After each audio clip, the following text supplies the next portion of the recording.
Mortgage One Studio, Russ Cark with you on what is day? Thursday? It's Thursday. Chris is with me. That's a good clue right there. Yeah. That's right.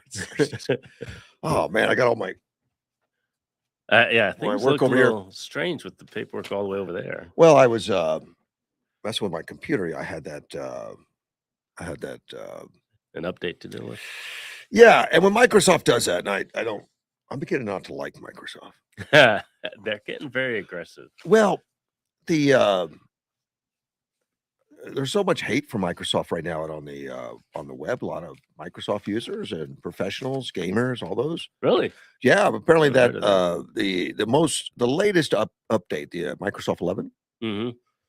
it's real aggressive with commercials and making you do things you don't want to do. Like you have to use their AI, you have to do all kinds of stuff. Right.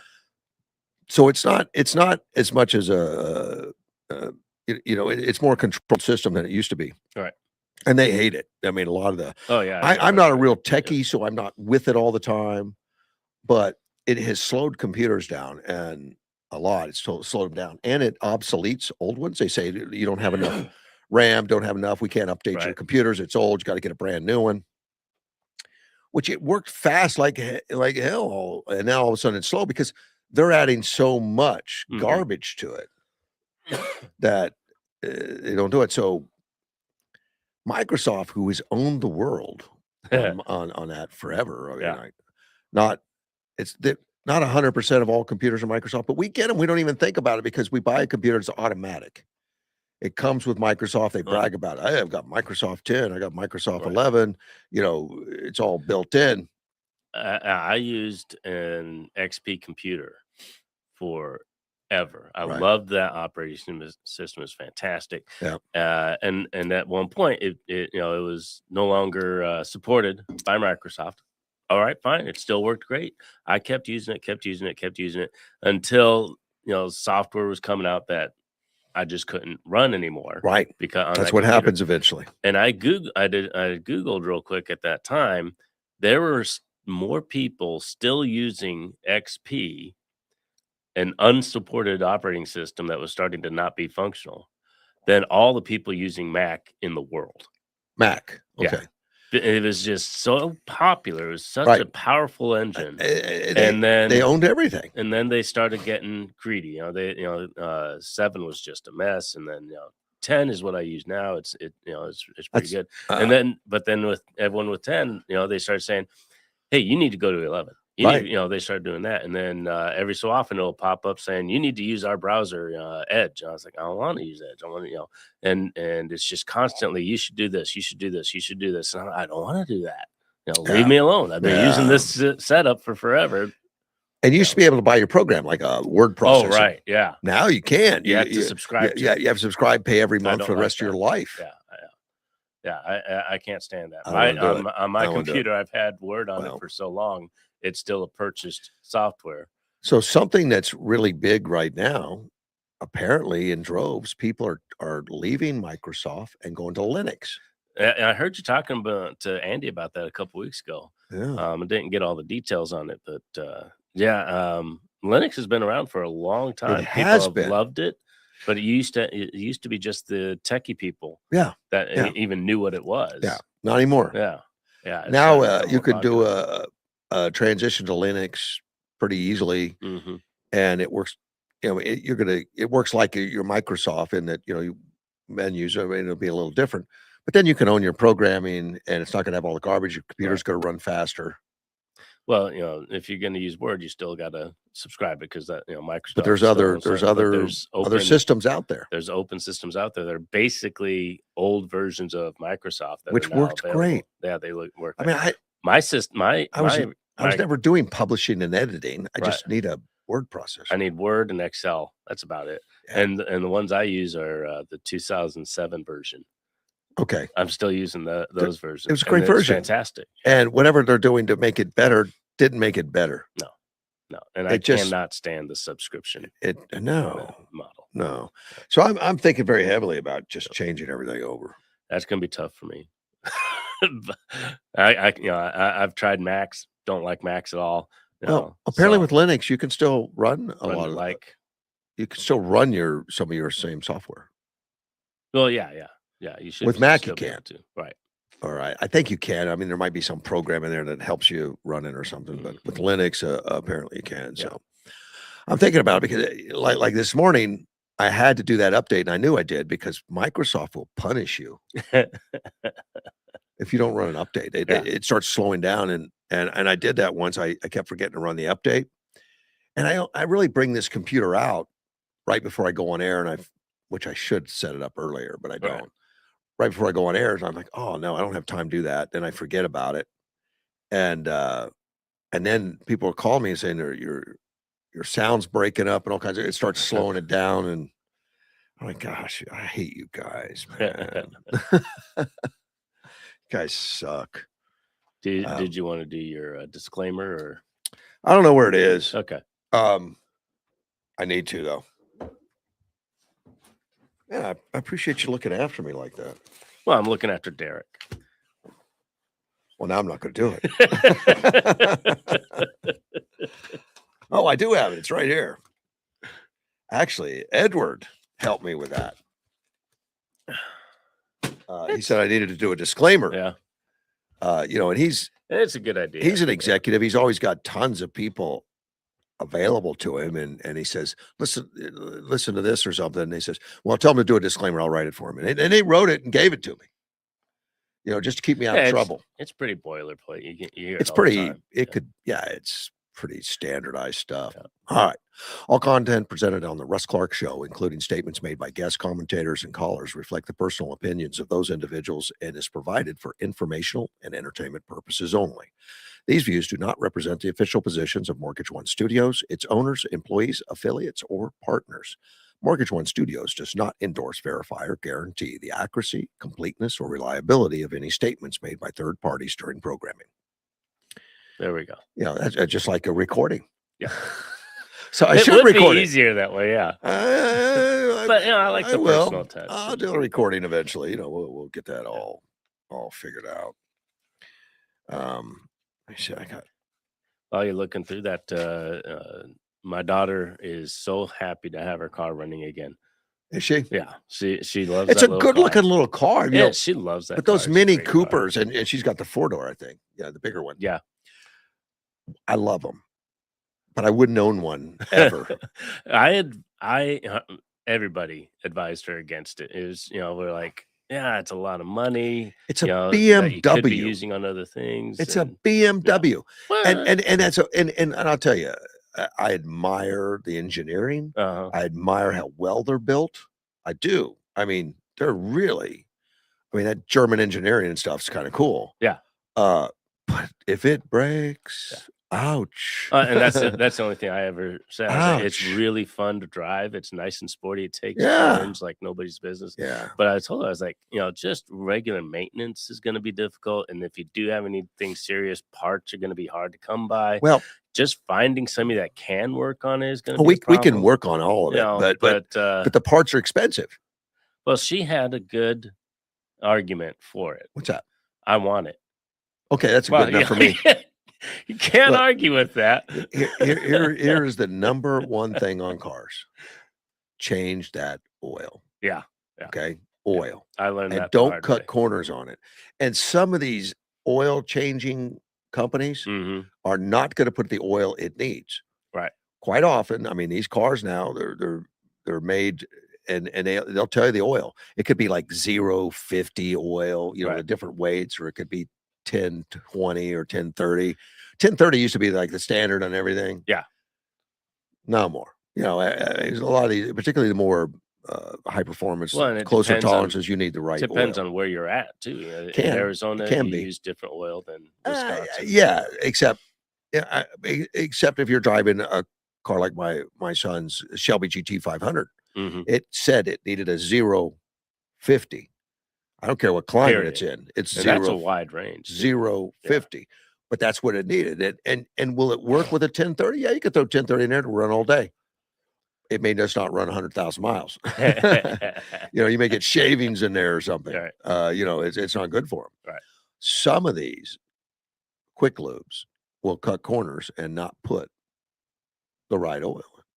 Well, the one that I go to, and my wife goes to a different one, but they're always trying. They always ask you what oil do you want to put in Sure. it. This is recommended. Oh, there's good So if you ones. go to reputable places, Well, there's good mechanics, they bad ones too. they You help just you gotta out. watch them. So and a lot of times they're going to get more money by putting in they'll have the standard. Well, everyone puts this in, but if yours recommended for this, and it'll be an Well, upcharge, but when you buy oil, and I do the same, uh, I buy oil by the barrel. you do. Yeah, man, Yeah. we buy bulk. So I'll buy 1030, give me 50 gallons of it Oh well, for your shop. for my shop, Okay, I was like, you for the just buy it shop. for your But personal. but then when you do that, when you buy bulk and you buy it, I get it at a much, much less price. Right. But when you get into these other oils like the 1050s and the 050s and the 040s and stuff like that, that stuff's expensive, Right. and you buy it by the quart. Right. There are no, I mean, I guess you could get it in bulk, but I would never have the volume. Okay. And You know, that's the way those places are. They've got you can't the separate quarts. they got the 1030 on the hose, but if you want the Yeah. other stuff, that's by the quart. So Well, I've seen it done where they say, "Okay, yeah, we'll give you the 050," and then they just go right to the hose. that's not cool. I mean, Yeah. but how do you know? Right. You Oh, don't know. I mean, yeah. I have seen so many bad things happen to cars that, we've had people come in and say that, and we'll let them know, like, you should really change out that transmission fluid. It's time. He said, "Oh, no, I just had it done a month ago." Huh. I said, Uh, and it's Chris. Chris is the tech, not me, but he'll show it to him. Now, that is not 1 month old. well, it's fluid. easy to tell because Yeah. transmission fluid from the factory is clear. You can't buy it that way. It's Okay. always a reddish color or whatever. They had transmission that was clear. Right. It was the original transmission fluid, and he paid a lot of money to have it changed, and it never got changed. Well, you paid a lot of money. Yeah, I paid a lot of money. Didn't get it changed. Oh, and I've seen things like, you have a V8 in the back, 2 spark plugs. You gotta take something off to even get to them sometimes, or have some special tooling to get to those back spark plugs on some cars. And they're I still I there. I've had it come in where they've had spark plugs changed, but the back 2 are still the original. They pay for 8. Right. Oh, I've broken bolts, broken stuff never fixed, I mean, we go through it all the time, or, just Well, shoddy. and that's why people have a bad opinion of mechanics. They should. Yeah. They should. The things I've seen before of like, "Oh, man, this should be illegal." It is. It's fraud. Well, I tell you, when there's something wrong with a car and you even get the, computer on it, it'll give you an area that you need to look at. This Right. is what's messing up. It could be 3 or 4 things Yep. that cause that problem. And time, experience, and a lot of times it'll say like 90% of the time it's this valve or something, propensities, Right. whatever. But I've seen people go in and just start swapping parts, even with, and we get the car eventually and it's still not fixed. Right. And they've already got $1,000 into it. And Chris diagnoses right away. He said, "No, it's a fuel pump," Mhm. something like that. And I remember a guy that spent 1,500 or so. Truck still wasn't working, and it was even I looked at it, and I'm not a tech. I said, "Sounds like a fuel pump to me." Uh-huh. And it was. And a fuel pump's not cheap to, because you gotta drop the tank. gas It's a tank. big That's deal really to put a annoying. fuel pump in. So, I mean, this guy all but cried. He'd already had $1,500 into it. He Right. didn't have 1,000 to put into a fuel pump or whatever it was. Probably 1,000. It's something I rarely do. We don't do it very often, but rarely. But we put we gave him credit. He said he would come pay me. I don't know. He was on Social Security and everything, and he was going to pay me so much a month and all that. Mhm. And I trusted him, and he came in and paid every time. Good. Yep. Absolutely good. It was wonderful. Ted's been trying to call me. I gotta call him back. While you're doing that, my daughter did have one small complaint. What's that? Well, you had crayons on the coffee table in the waiting area, Yeah, but nothing to color on. that was my fault. Yeah, she was a little disappointed. Well, it's my fault. I put them away. Ted's called me 12 times.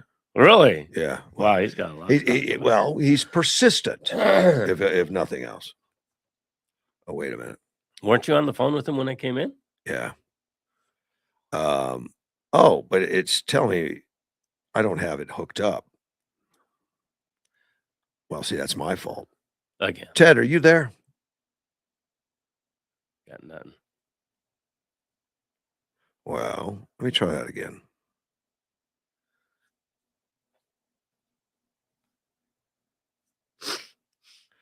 I don't hear anything. I don't either. You know, we've got operator error again going on in this thing.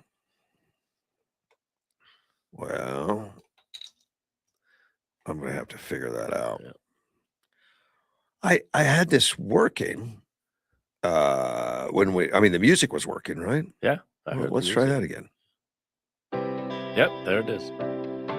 Well, how come Ted doesn't? How come Ted doesn't work? I don't know. Well, let's try it again. Ted? No. No. All right. When you were talking about that customer, you let the customer go and he came back later and paid. Yeah. A few years ago, that burrito place on First Avenue, Stan's Burrito. Yeah. We went in, we got, we ordered, we go up to pay. She says, well, our system is down, so we can't take credit cards. I was like, oh, we'll run to the bank real quick and get some cash. She says, no, just come back, pay, in the next few days sometime. And it did. She did that for all of her customers for who knows how long her system was down. Yeah. And I promise you, people came in and not only paid, but paid extra or came back in again when they wouldn't normally. Because that is All right, Ted, wait a minute. Trust in their customers. Ted, are you there? Still not. Why is this not working? I don't know. Maybe Ted's messing with you. Ted, are you Ted, are you there? Wow. That's odd, isn't it? Yeah, it is. I think it's something I've done. I don't know why. Are you able to hear it from the phone directly? Yeah, but I don't care. No, I mean just to know if it's a connection issue. But I got to get it fixed because I got a call coming in. Oh, really? A real one. Who's calling? Oh, it's going to be Jim Pfaff later Okay. on. That will be calling. Excuse me. Well, there we go. No Ted. Let's try calling me. All right. This is ridiculous. I just rebooted everything, but I didn't mess with the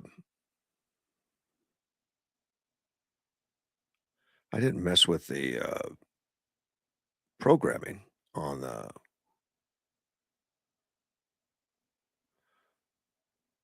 all right. Let's see if Chris Larson works. All right. No, nothing's working. Nothing? No. I would have heard it call. I would have heard it ring. So well, the call went through. What do I need to do? I need to reboot my phone. Why don't you call Chris? Why don't you call Ted and ask him what to do? No.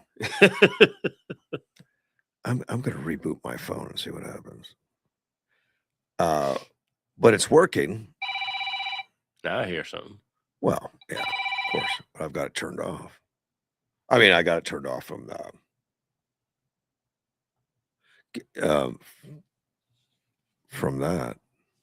Well, what was the ringer just now? Huh? There was a ringer in the. Oh no, it was coming into the microphone because it was close. It was on okay. speakerphone, whatever. Trump's trying to make a good deal with Iran right now. Are you confused about this whole Trump thing going on? I'm getting, you know how I feel about it. You're frustrated with the whole thing. Finish it already. Huh? Just finish it already.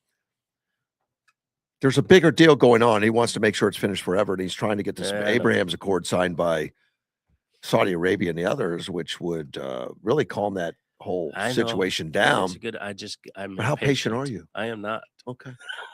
Just finish it already. That's fair. Trump just did a get together with the cabinet yesterday, Oh, and they talked about uh, he's got a good deal with Iran right now, but it's shaky.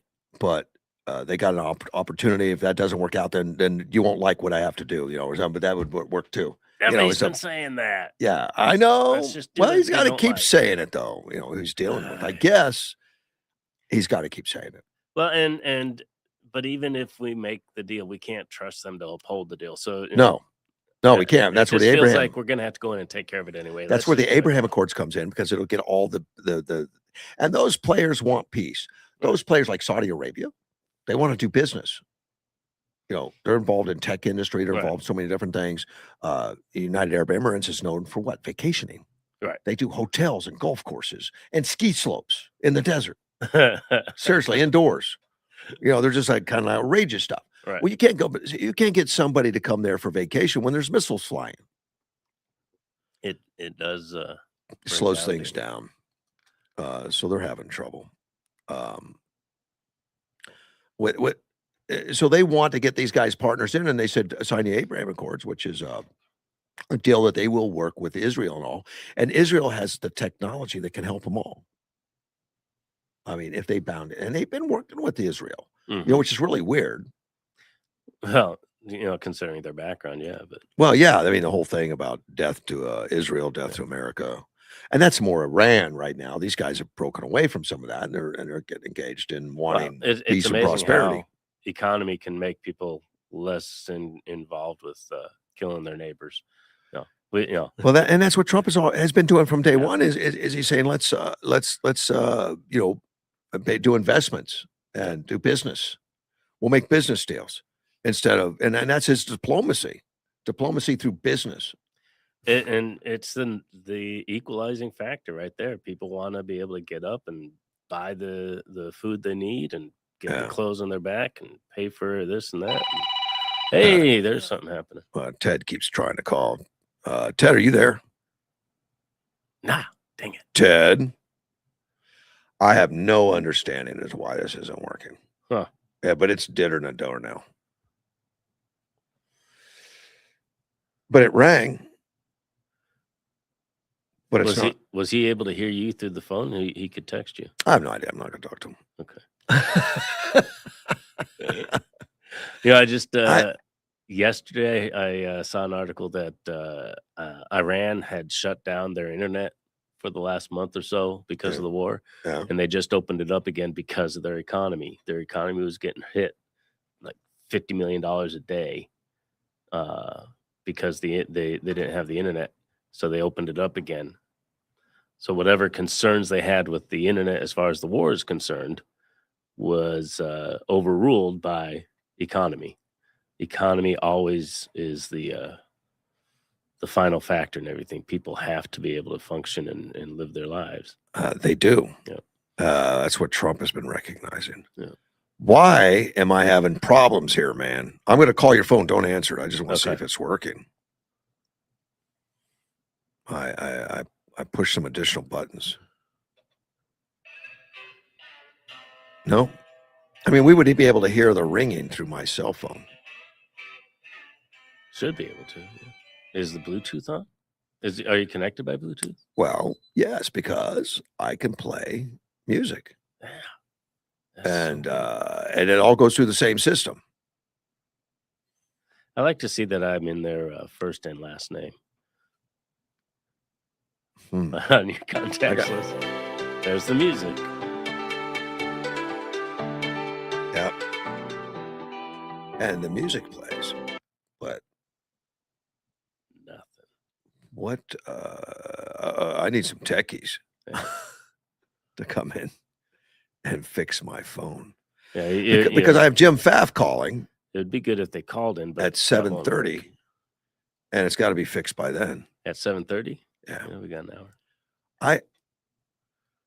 I don't understand what I could do differently. There's no there's no nothing turned on or off on my phone that's allowing me. That's blocking my phone to my knowledge. I could always hold it up to a microphone. George Braun's trying to call. That's not going to work either. Good morning, George. Hey, No. George, I'm having phone problems, so nothing's working. Huh. Now, it has nothing to do with my computer because it's going through. Yeah, It's going through the broadcaster. the music sound came through. Yeah. I have no idea. And it's just a standard Bluetooth connection, right? Yeah. It's So if it sent one audio source, it should send any audio. and I would think it's with my phone not sending it, but my phone says it is. So weird. I don't understand.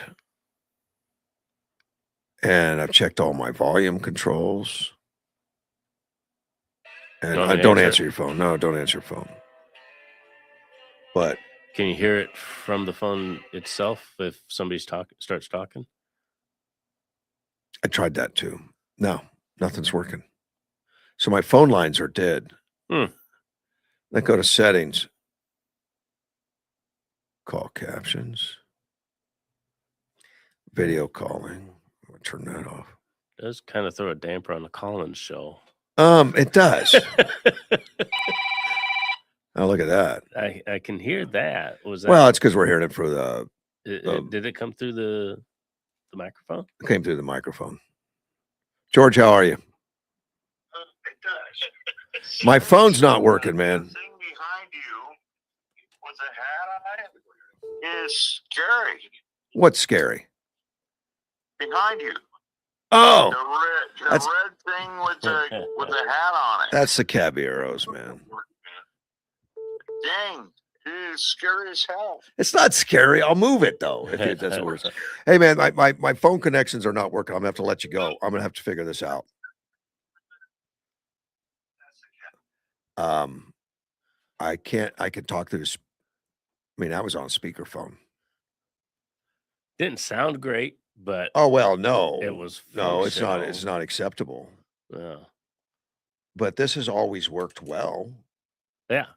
And so for some reason, it's not today. The phone is working. The Bluetooth is working because it's sending the music. No, come on, stop calling me. Okay, I'm going to take a break because I want to turn this Roadcaster off, which is my soundboard. Yeah, it is. But what that's going to do is it's not going to let me. I won't be able to do any sound. Right. So we'll be right back.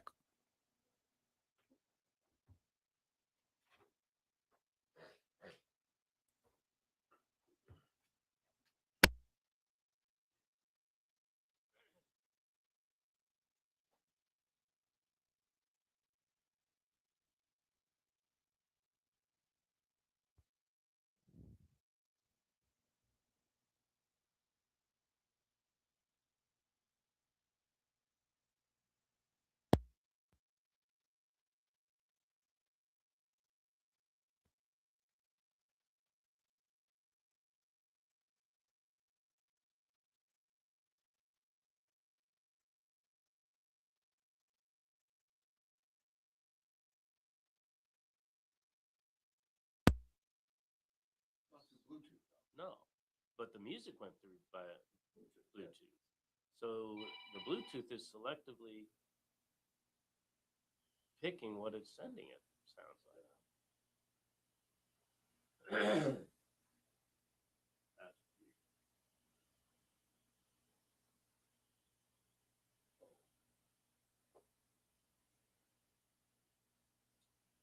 Okay, so it's got to be a phone issue. I think so.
All right, I'm back in business. We just finally got.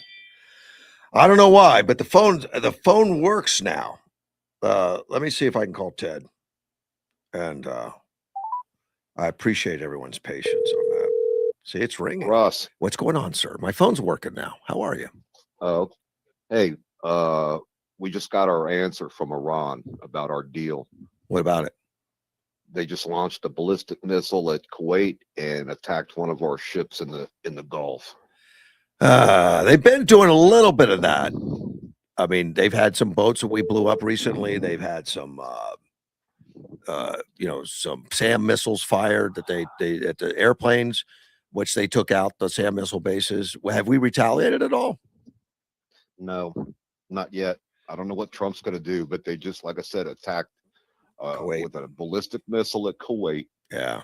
And one of our ships in the Gulf, they attacked. Well, they fired at one of the ships the other day, and they fired drones. They put drones at them, but right, the drones went after our ship. Evidently, our Navy was able to knock them down, and they say that Kuwait intercepted the ballistic missile. Yeah. So there's Trump's answer to his proposal. Yeah. So it's going to blow up today. You're persistent. I think you called me like 18 times, which I appreciate. Something's wrong. Something's wrong. Phone. No, I'm sorry. No, you did a great job. I appreciate it. Hey, I got to go because I got another call coming. All right. Take care, man. Bye. Bye. George, good morning. I think I've got you online now. George. Huge. That is a scary thing behind you. The Caballero de Yuma. If you don't remember when there was a thing years ago where they had the it's a scary thing behind you. The Caballero de Yuma. If you don't remember when there was a thing years ago where they had the scary thing behind. Wait a minute. That Halloween party. Yeah. I don't remember when. George, are you on speakerphone or something? Something's weird going on. Years ago. Yeah. Okay. You're repeating yourself or something. I'm hearing the back. I'm hearing the phone. The sounds like a loop. Well, it's the station. He's listening to it at the same time he's talking. No. I have you on. Hang on. I'm going to turn you off. Okay. Oh, okay. But the thing is that Gary Monk had, who used to run the cemetery. Yeah. And Cameron Johnson Mortuaries, Bobby Cameron, right? Yeah. And both of them were Caballero de Yuma. Right. But they threw a party and they had a javelina head in the casket. Okay. But they didn't do it with the Caballero suit on, did they? I mean, no, he had the Caballero de Yuma. Meeting there. They had the meeting. Yeah, they had some wild times early on. Yeah. And it was so scary. And I remember I was in high school. Yeah. But it was so scary to see that. I don't know what to talk about anymore. All right, buddy. I'll see you later, buddy. Bye-bye. That's George. Good morning, George. Yeah, he's talking about scary stuff. Yeah, people are saying it went to voicemail when they called me on my phone. Yeah, it did, because I kept putting it to voicemail because I couldn't answer it. So that wasn't the phone. That was me, unfortunately. Well, now we're functional again. It's working now. Yeah. I had to reboot everything. Huh. I need to start testing this before I go on air more. Well, I don't know how you could have tested that. I don't know. Yeah. I don't know. Good morning, Russ. Hey, good morning, Carl. Hey, How are Carl. you, sir? I'm back working. I'm working good. Well, I called you one time and then this came back to my phone. It went to voicemail. And that's Yeah, well, I was hanging up on everything because nothing was going through. Okay. Okay. Well, hell, you're hanging up on everything. Yeah, I hung up on you. That's just what I do.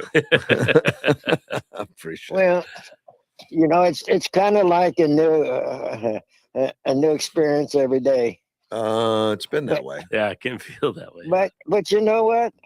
It's like life. Our experiences make us better, Russ. I'm trying. Yeah, but that one's never Well, yeah. happened to me before, so this is new Yeah, that was weird. as I'm figuring this systems out. I've never had that one, so good. So you all have a very good day. You too, sir. Dude, Bye bye. take care, bud. Yeah, he just wanted to help me out, which was nice. Yeah. Mr. Carl. You got people watching out for you. That is good. All right. 4th of July. You got plans? We did, and then course, we didn't, Independence and then we Day. did, and We now did, we did. We're not sure what we're doing yet, but I don't know it's either. a big deal. It is a big deal. It's a 250 celebration and all that kind of stuff. Rutland, Massachusetts got together and they're going to do a big celebration. Now, Rutland is a small town, 9,300 to 9,600 estimate population. Wow, Not huge. not huge. Not huge. I've been smaller, but that's Welton, Arizona is like 2,500, so it's quite a bit smaller. Yeah. Now, Rutland has about 18 to 20 people in the police force, only for 15 full-time officers though. And what they were saying is that the city couldn't commit to holding a 4th of July celebration because they didn't have the staffing in the emergency personnel, the fire, and the police to ensure the safety of attendees. Uh-huh. So the 4th of July committee that works through the city canceled the celebration. Okay. Which I don't even live there. I'm mad about it. But they wrote, and this comes from the city, due to the anticipated staffing limitations, our police and fire chiefs have determined they cannot safely support both the event and routine emergency services at the same time. Moving forward under these conditions would put both attendees and the broader community at risk. And so the city's not going to do anything. But the 4th of July has happened before. Right. What did they Every year? Yeah, I wonder what, have they never been able to do 4th of July? Well, here's celebrations, what it's all down to. It says the police and fire unions warned that the annual 4th of July celebration will be put in jeopardy early this month after the town failed to pass a Proposition 2.5-cent tax override to cover a $3 million budget deficit. So this is punishment. Or not the voters said no to the proposition for more taxes. So he said, well, now we don't have personnel, which they always have before, but now they're $3 million deficit. So I'd be asking the town what they're spending it on. Yeah. And they said they're going to have to lay off 4 full-time police officers. Well, and that could, that could be the same. I read this, but I was like, this is just politics going wrong. Or they don't have the money for the employees. What do you mean they don't have why? And it's what have they mismanaged? That's the question. Yeah. What have they mismanaged? What have they gone wrong? Right. Now, if the city of Yuma decided that they're going to cancel the entire 4th of July celebration because we don't have enough police because you didn't give us a raise in taxes or something. Right. I think we'd have a lot of people show up. Yeah, there'd be that would be angry. Yeah, and you don't get to the point of we have to lay off 4 police officers. I think it shows a lack of creativity. It shows a lack of a lot of stuff. Well, and a lack of just paying attention. You might have to lay off 1 police officer at a time, but to get to the point where you have to lay off 4 at the same time, I think it's the city politicians are just mad that this ignorant population that votes didn't understand the need of how things are done. So we'll show them. I don't know. I don't know either. I don't know these I people, don't know. Maybe that's my cynical nature. The once in a lifetime event of the 250th celebration seems like they don't care. An extreme measure. And I can't say they don't care because I don't know these people. They don't care. I'm telling you, they don't care. Look, they got a $3 million deficit. Nobody is asking for help from what I can see. I mean, with short article, we don't know everything that's going on, of course. But if I was there, I'd be knocking on doors, finding ways to get it done. And I'd be getting creative. I'd be calling the state. I'd be doing anything I got to do. And I'd be getting the town involved and helping figure out the problem. But the city somehow spent more money than they took in. Yeah. But I didn't see anything in this article that said they had some kind of catastrophic event that caused it. Right. Yeah, and that came to my mind is, there's a lot of places if you want to throw a big party or something, you have to pay for the police. Well, this is the city. This is the city putting it on. Yeah. So, much like our city does. There's an option to have funds collected to pay for the police for that particular event. So maybe this is just their procedural way of moving to that direction. I don't know. Well, they're doing it now just because the prop and for that to be in this article, that it was because they did not pass it. Does it say it? That's the reason. Or does it say yes, it does. It just correlates afterwards. Yeah, they were already warned. Oh, that if you don't pass it, and the police, the police and the fire unions warned that it would be in jeopardy. And they did it earlier this month if you failed to pass it. So they didn't pass it, and so they said, "Okay, canceled." Okay, so that was part of their campaign. But it sounds like extortion. I don't even want to hear that from the politics either. Well, it's money is like that. If we don't have the money, we can't do this. I remember when we were talking about the 2% fund here in Yuma, which we have an act. It sunsets, I think, every 10 years or so. Well, it was originally formed to build the Civic Center. Okay. Well, then when they put it out there that they need to up the 2%, even though the Civic Center is now paid for, right? But they got used to it and they want to do more projects, which is fair. But tell us, what that is and all that. We had the city come out and say, if you don't pass the 2%, we're going to have to close the Civic Center. That doesn't sound legit. It's not, but that's not true. Right. When was that? Oh man, that's like, that was 20 years ago. Okay. Which it made me angry at the time. I was talking about it on the air. I said, that's just extortion. Right. Because the Civic Center actually makes money. Well, it pays for itself. It doesn't make money. Exactly. It pays for itself because you charge people to use it and all that kind of stuff. So it has a cash flow that comes in, and that's what they're going to close. That does sound like extortion. That's like Obama closing the Grand Canyon because he couldn't get the budget passed. Right. It was just punishment. This though, I don't know. It could flat out be. But that's the first thing. We're not going to have the money to deal with this if we. That's the first thing I think about. Is you're a little cynical though. I am. The threat that came from the city at the time that we would have to close the Civic Center if it didn't pass the 2%. Well, and then the people that voted for it, they, that was the choice they made. So, you may be more upset about it than they are. Yeah.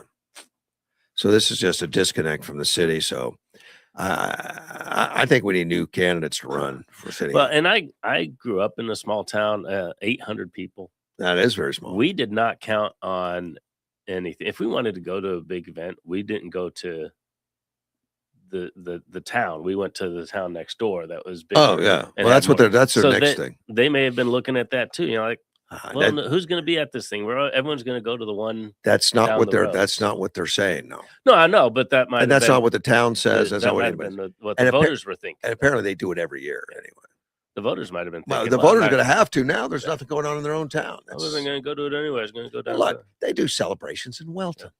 There'll be fireworks in Welton, but and they do parades in Welton. Even here in Yuma, people will go to the one that they like. There's one at Cocoa. There's one at. But still, it's something nice about having it in your own small town. Yeah. And I've gone to the parades in Welton before. At time, well, I go to all of them. But when I was elected official, I would go. Oh well, yeah. I'd go out there. I'd be out there. In the parade, waving. Well, I could throw candy in Welton. I miss that. It's kind of dangerous. I understand it. I do understand it. Now they hand it out, and they don't give it to old people, so I don't get any. I send Yeah, my, they do. I send my grandkids out. Go get the candy. I don't like that we candy. can't I get- do. Go get We it. had so much candy. We threw it to old people. We threw it to everybody. Yeah. Well, when they throw All it, these I guys can- on diabetes showing up, they Yeah. all got candy. when they throw it, I can reach out and grab it. But now they're passing it out directly. They always get Oh, really? the kids first. Oh, maybe that's where do they do that? At every parade I've been to recently, Oh, they don't We- throw it; they just hand they it out. just throw it like crazy. Handing out's crazy. You don't want the kids you don't want the kids close to the moving vehicles. Right. Well, no, they got people that. Oh, on the side of the road walking. Okay. Yeah. You don't throw it from the vehicle. Well, see, that was the whole deal. You throw it from the vehicle. And Yeah, if it somebody was was a fine. bad thrower and it landed under a wheel, kids gonna reach a hand in there. I understand. Yeah. It's dangerous, possibly. Whatever. It has Um, potential. Let me see. I got the good deal for. See, Trump can make a good deal with Iran right now, or a great deal with strikes. That's what he said, with strikes, and that would be nastier, but foolproof. And that's just a warning. It's for Iran, Right. But I don't think they scare. I don't think they care if they die. They don't Well, care he if their was even- civilians die. They don't care. He was even commenting on, because we talked a while back that all Iran has to do is just wait out the midterms. And the other day he came out, I don't care about the midterms. I'm going to get this thing done. And the media was all over him. Oh, you don't care about the midterms. He doesn't. Trump and Trump, when he's negotiating, cannot say there's any Exactly. weakness. He can't say any weakness. even if he is really concerned about the If he's midterms, concerned like crazy, we'd never know it he has to because play it off. Yeah. he's a negotiator right Yeah. now, and It's- he can't say, well, if I don't have something done next week, it's all going to fall through. Well, then they'll say, great, just hold out a week. Right. And it's just it's like any Yeah. negotiation. You Right. go looking at a house, and your wife is like, "Oh, I love this." Shh, It's quiet. Yeah. keep it down. Look, realtors have always told Yeah, me it's all right. Yeah. that only sell the wife, sell the wife, sell the wife. Forget the guy. Sell the wife the house. Yep. Yeah. They're the ones that have the most, I don't know, emotional connection and care. And I believe that. And they believe that. could spend Yeah. more time in it. It matters more to them. Yeah. Well, And that's fair. yeah, I've moved around a lot, so I don't really get connected to a house or a place or anything anyway. But even if I was, the stay-at-home kind of guy, I could still expect my wife to be more interested in the house itself. So, And generally, but that's and that's negotiation. generally, I'm sure it's not every wife, Right. but most of them I've talked to, it's a house, But that's negotiation. You can't, you can't show your cards. You Nah, I can't play it. Yeah. Trump also mentions that negotiations are going pretty well, but then he criticized Obama era Iran nuclear deal, which was the worst deal, and a path for Iran to have nuclear weapons very quickly. I agree. I think that's pretty agreed upon by most nonpartisan analysis. Yeah. That president also said U.S. did not set out to pursue regime change in Iran, but argued that recent losses had effectively transformed Iran's negotiating team. Well, yeah, because the other guys are dead. When I have noticed that, because when this first went down, everyone was like, well, who's even speaking for Iran? It does look like they've at least got a temporary and interim government going on. They've got people. Yeah. So and a few of them might be the same as far as the bureaucracy type ideology and people, stuff. Yeah. that kind of stuff. But the Ayatollah can't show his face. I mean, a building would blow up.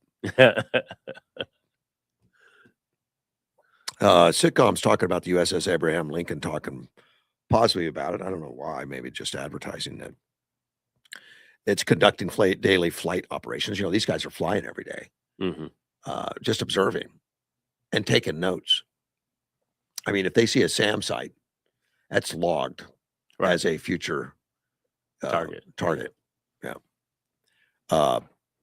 Sitcom says it takes a well-coordinated team to safely launch and recover aircraft aboard an aircraft carrier, and these guys are doing it constantly. And it's a dangerous area. I mean, these guys are on their toes. It's an amazing operation. When I say dangerous, without any adversarial firing at them or anything, it's dangerous. It's just dangerous with these high-performance aircraft on, off, and it's well, I mean, it's scary. Landing a plane on a boat in an ocean It's a controlled crash. Period. Dangerous. Yeah. Yeah, I don't care yeah. what else is going on. Controlled crash. Yeah. Good for them. They're still out in the Arabian Sea. And apparently, from what I understand, they don't anchor. They're moving all the time. Yeah. Big, Well, particularly in hostile areas like this. the area, it'd be so deep anyway.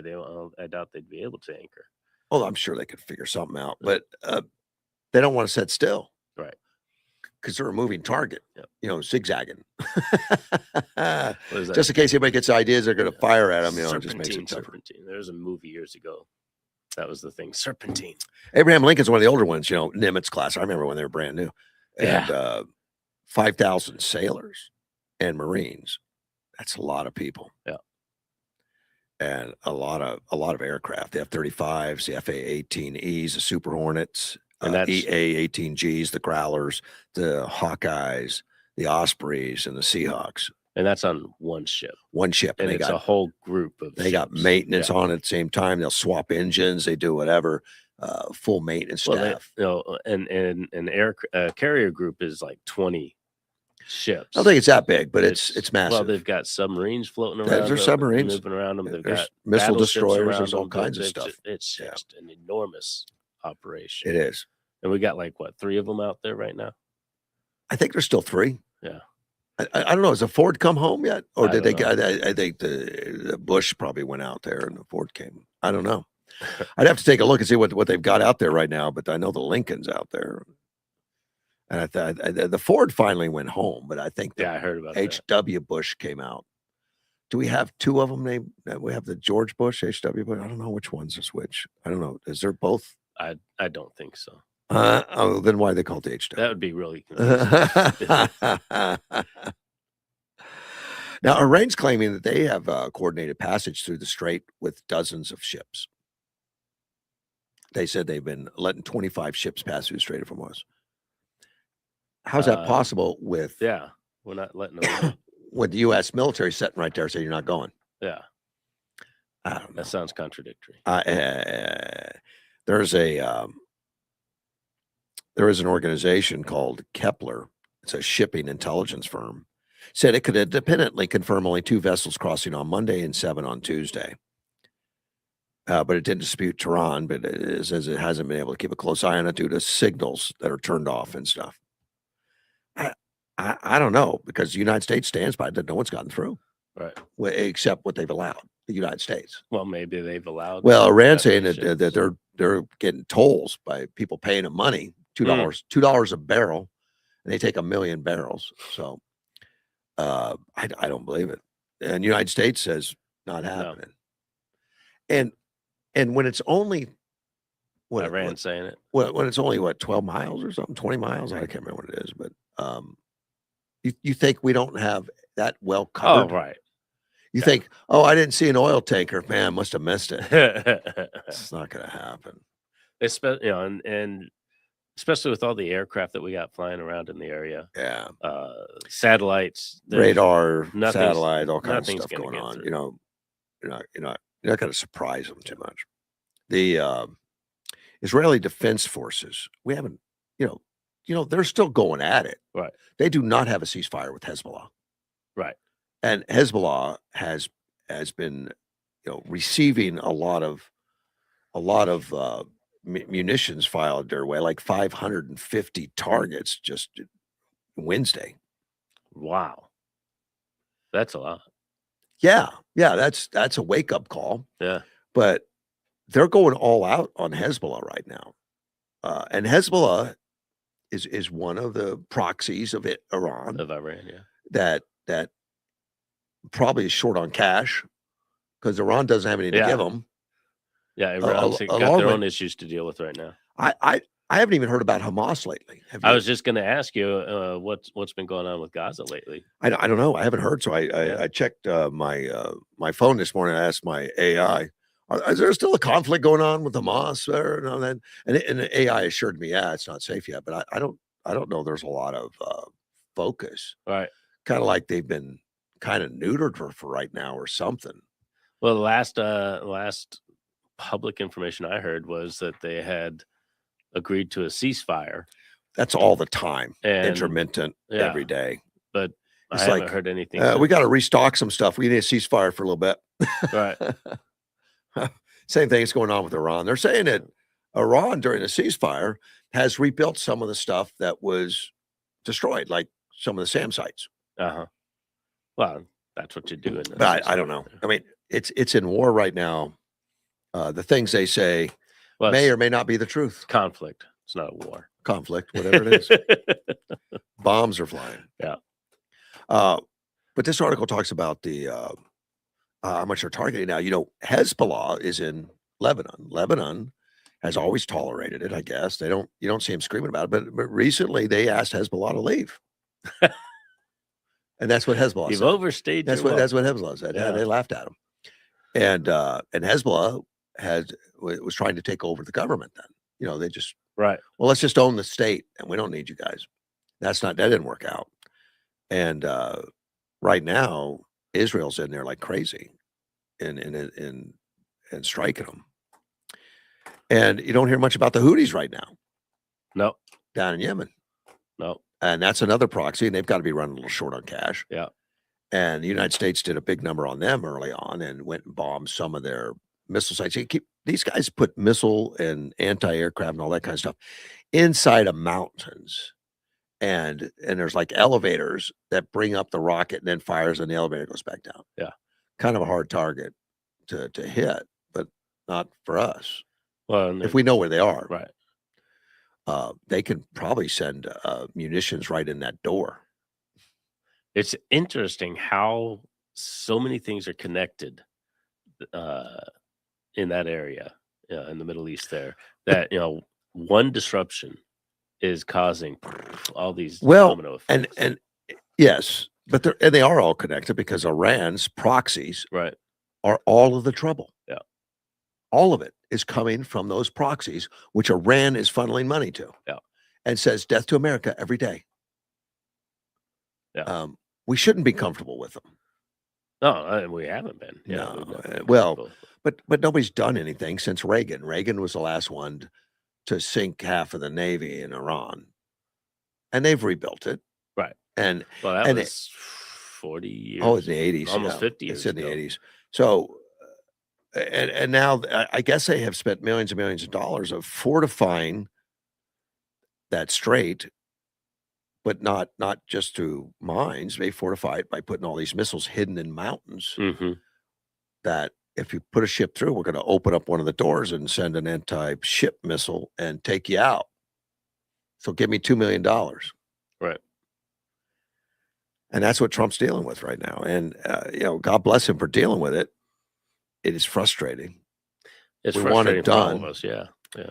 And you think, well, we just go in and just wipe this stuff out. That's what I'm thinking. They're twice the size of Texas, dude. It's not. But you look on the map and it doesn't look that big. It is.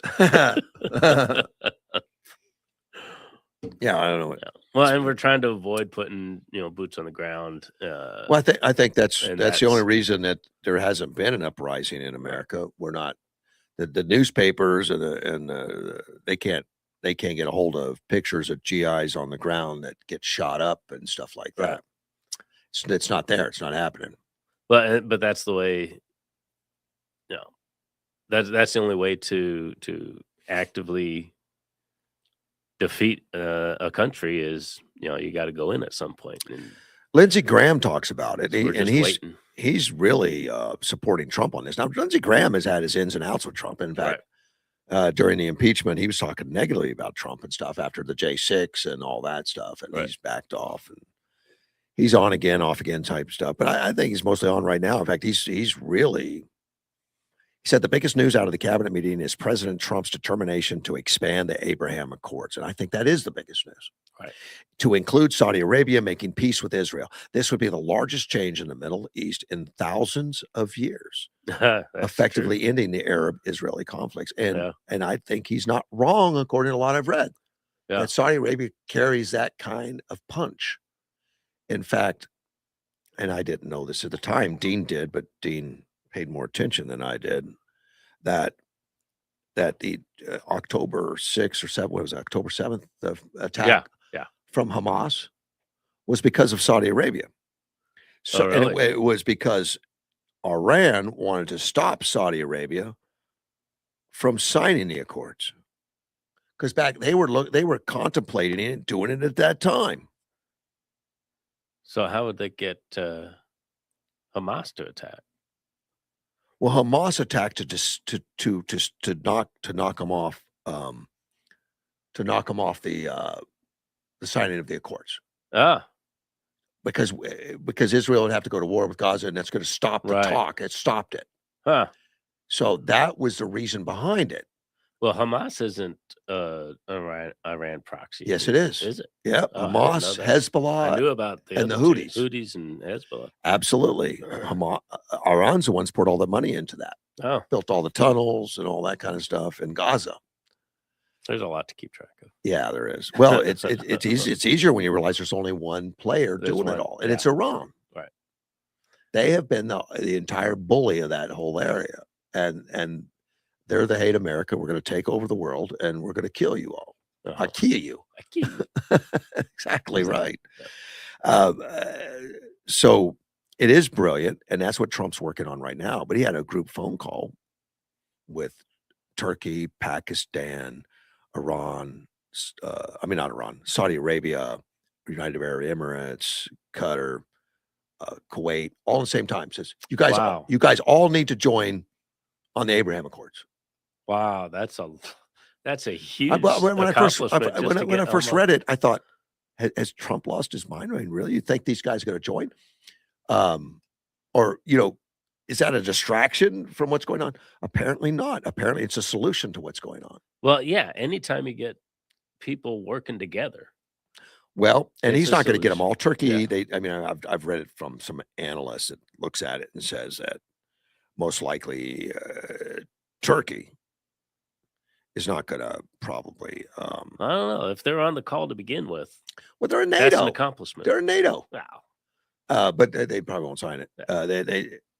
Pakistan would be a big one. Do you realize Pakistan is a Muslim country, Right, that has nuclear arms? Right. They're the only one. That's it. And Pakistan has been involved in negotiations, trying to calm it down, trying to get Iran to see the light of day, know what's really going on and all that stuff, help with negotiations. But the analysts say if they could get them to sign the Abraham Accords, it's a huge. Then you got the nuclear powered Muslim exactly. that's saying we're doing business with Israel, and they have been doing business with Israel. I mean, these countries, Israel has a technology advancement to help all of them, Uh-huh. and it's a small country. It's only 15 million people. Iran's like Right. 80, 90 million. But I mean, with a global economy, everyone's interconnected anyway. But especially a small part of the world like that, Yeah. everybody has to.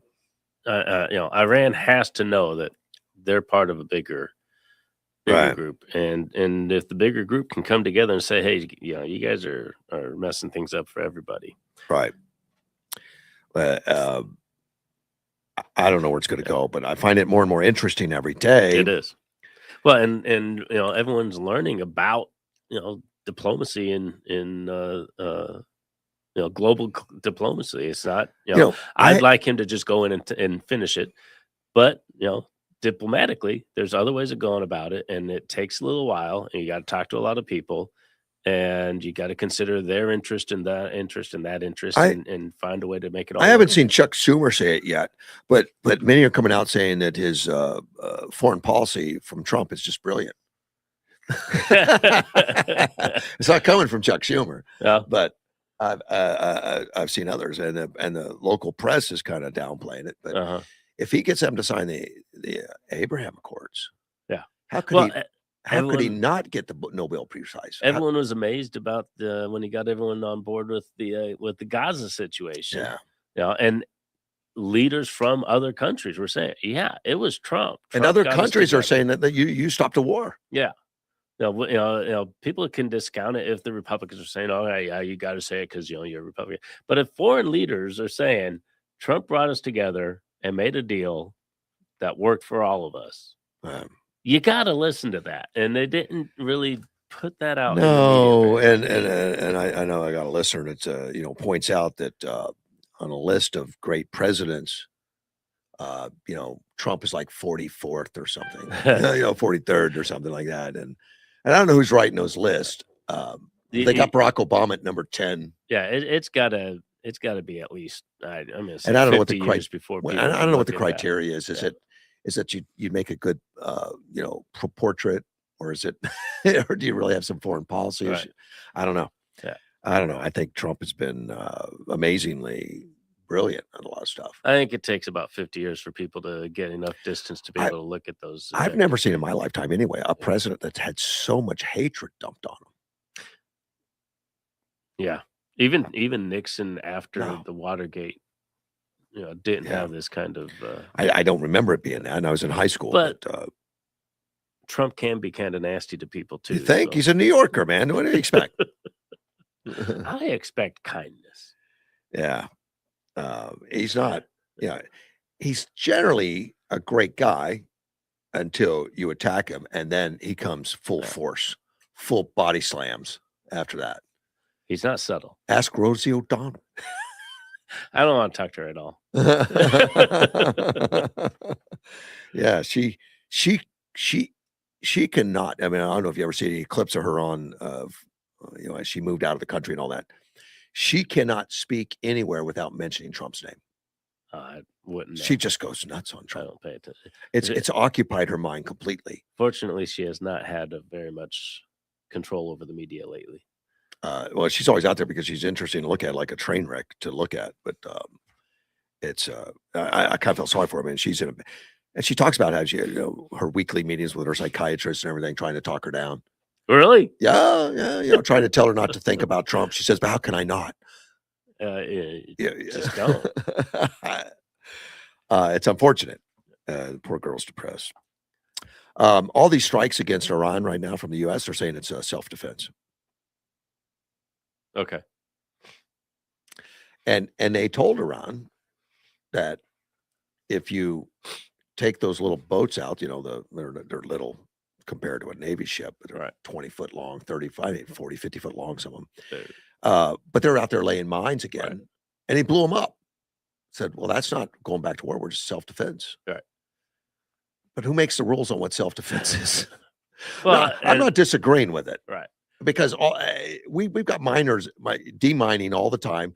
And what are we going to do? Just watch them put new ones out there? That's kind of crazy. Well, when the 60-day deadline came up and he's like, well, we're done with the conflict. Epic Fury has ended. Oh, yeah. But if anything else comes up, that's going to start a new operation. We'll let you know. And people are like, hey, that War Powers Act, no one's paid attention to it since it's been done. Obama hasn't and whatever, but no one's challenged it like they're doing with Trump. Well, and I saw a report, that the only ones that have gotten the permission of Congress before, because Trump was saying other presidents haven't gotten permission. The other ones that hadn't gotten it were, I think, Clinton and Obama, the Democrats, but the other Republicans had gotten done the 60. And believe me, they went way beyond 6 months. Yeah. So the Democrats were the ones that in the past have not gotten the permission, but now they're screaming that Trump has not gotten his permission. Well, that was yesterday. Today's the day. That's their policies, I'm sure. But it is funny. It depends on how you define, a conflict that requires the permission. Nope, 60 days are up. We stopped doing that thing. Now we're doing a different thing. I read here that oil prices jumped after the U.S. launched defensive strikes against Strait, which Brent went back up to 96. Now, Brent was at 114 at one time. What's Brent? Brent crude. That's what they call it. Brent crude coming out of that area. It was up over $114 is where it peaked. Okay. They don't put the headlines that it came down. Right. But it went back to 96, up 1.27%. And Texas went to $90.64, up from $89.60. But you don't see the headlines that it went down. Right. Well, how could it go up to 90? Well, nobody cares about that level of the industry. Everyone cares about what's happening at the pump. Well, this is directly correlated to that. But you're right. The pump is going to be the biggest deal. That's the news. But this is going to tell us what the pump's going to be. Right. And it was going down when they mentioned, man, it's been so fickle. It is, yeah. Because Trump will mention, hey, we're very clear near a deal. It'll go down 4%. Right. And then when there's some firing going on, it goes up 2%. again. Yeah. You know, it's all over the place. Yeah. It's kind of fun to watch. And people are complaining about the gas price and stuff. But if that's the biggest issue that we have to deal with in order for all of this to get settled, that's not a big issue. You think back to some of the things that the United States has gone through for past wars and conflicts. I mean, World War II, they were rationing everything all the way down to sugar and nylon and things like that. The Vietnam War, we had so many people that were protesting this and that, and people were getting killed and so on and so forth. Here we have high gas prices. Yeah, get over it. But let's go through it. And I'm not disagreeing, but we need to pay attention to the voters. The voters are saying it's a big deal. Right. Well, if it's a big deal to the voters, we got to make it a bigger deal. We got to talk about it. Let's take a call. Sandra, good morning. Good morning. Did you guys happen to see the story about a former senior CIA officer being raided by the FBI to seize 300 gold bars worth $40 million, plus $2 million cash and 35 luxury watches? Yeah, I'm really. Turns out the guy is a big con guy. I don't know if you had a chance to read the story about it. Oh, yeah. I mean, he lied about everything, including his resume. He said he was a pilot, and the FAA doesn't have any record of being a pilot. He was actually a military pilot, which they don't even have a record of him being in the military. Correct. What kind of background checks do they do in the CIA? I would think not very good. He was hired in 2009. Yeah. After trying 2 previous times, and he padded that resume probably with more false stuff. But that would have been Obama and Brennan days. He was a senior executive service guy. Yeah. And of course, when I first saw the story, I was like, well, how does he get gold bars and cash and all that kind of stuff? I mean, do they have that sitting around in the offices? Apparently not.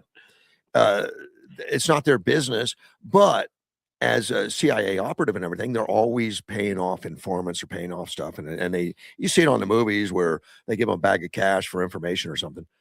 He was putting in request for these expenses and money and all this currency, tens of millions of dollars and gold bars and all that. He put the request in and the agency just gave it to him. Wow.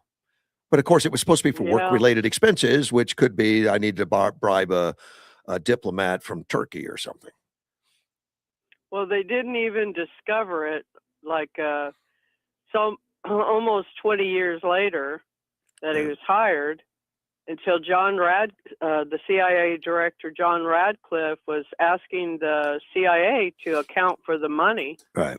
And then that's when they discovered this guy, and John Radcliffe referred it to the FBI. Of course, now what they found in the house is what you just stated. And that was $40 million just in gold. Is there more, and how much more, and where is it?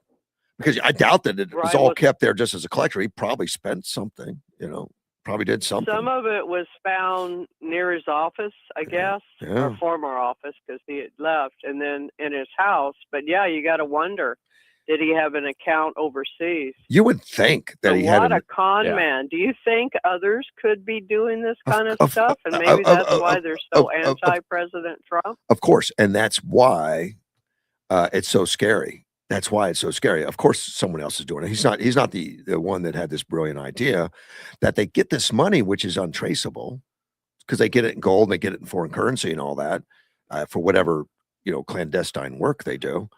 I guess they don't get receipts from the terrorists when they pay them off. Well, you got to wonder why the guy, after all this stuff he didn't go to some island where they couldn't extradite him. Well, he was still saving up enough to get his for a good retirement. Oh, I don't know why I'm laughing, but that was well said there. Yeah. I mean, how much is enough? I mean, how much you want to go? When you got that kind of cash, plus he's going to have he would have had a retirement, all that other stuff going on. He probably would have been okay.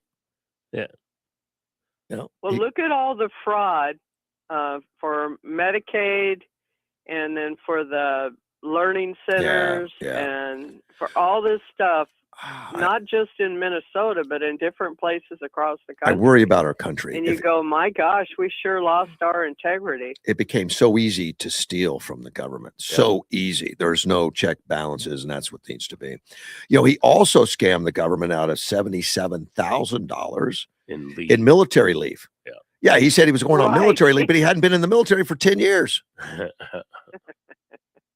And, oh my God! And they paid him to go do his military thing. You know, no, this guy's a professional con man. But I guess when you hire a CIA agent, they're usually kind of connish, right? Aren't they?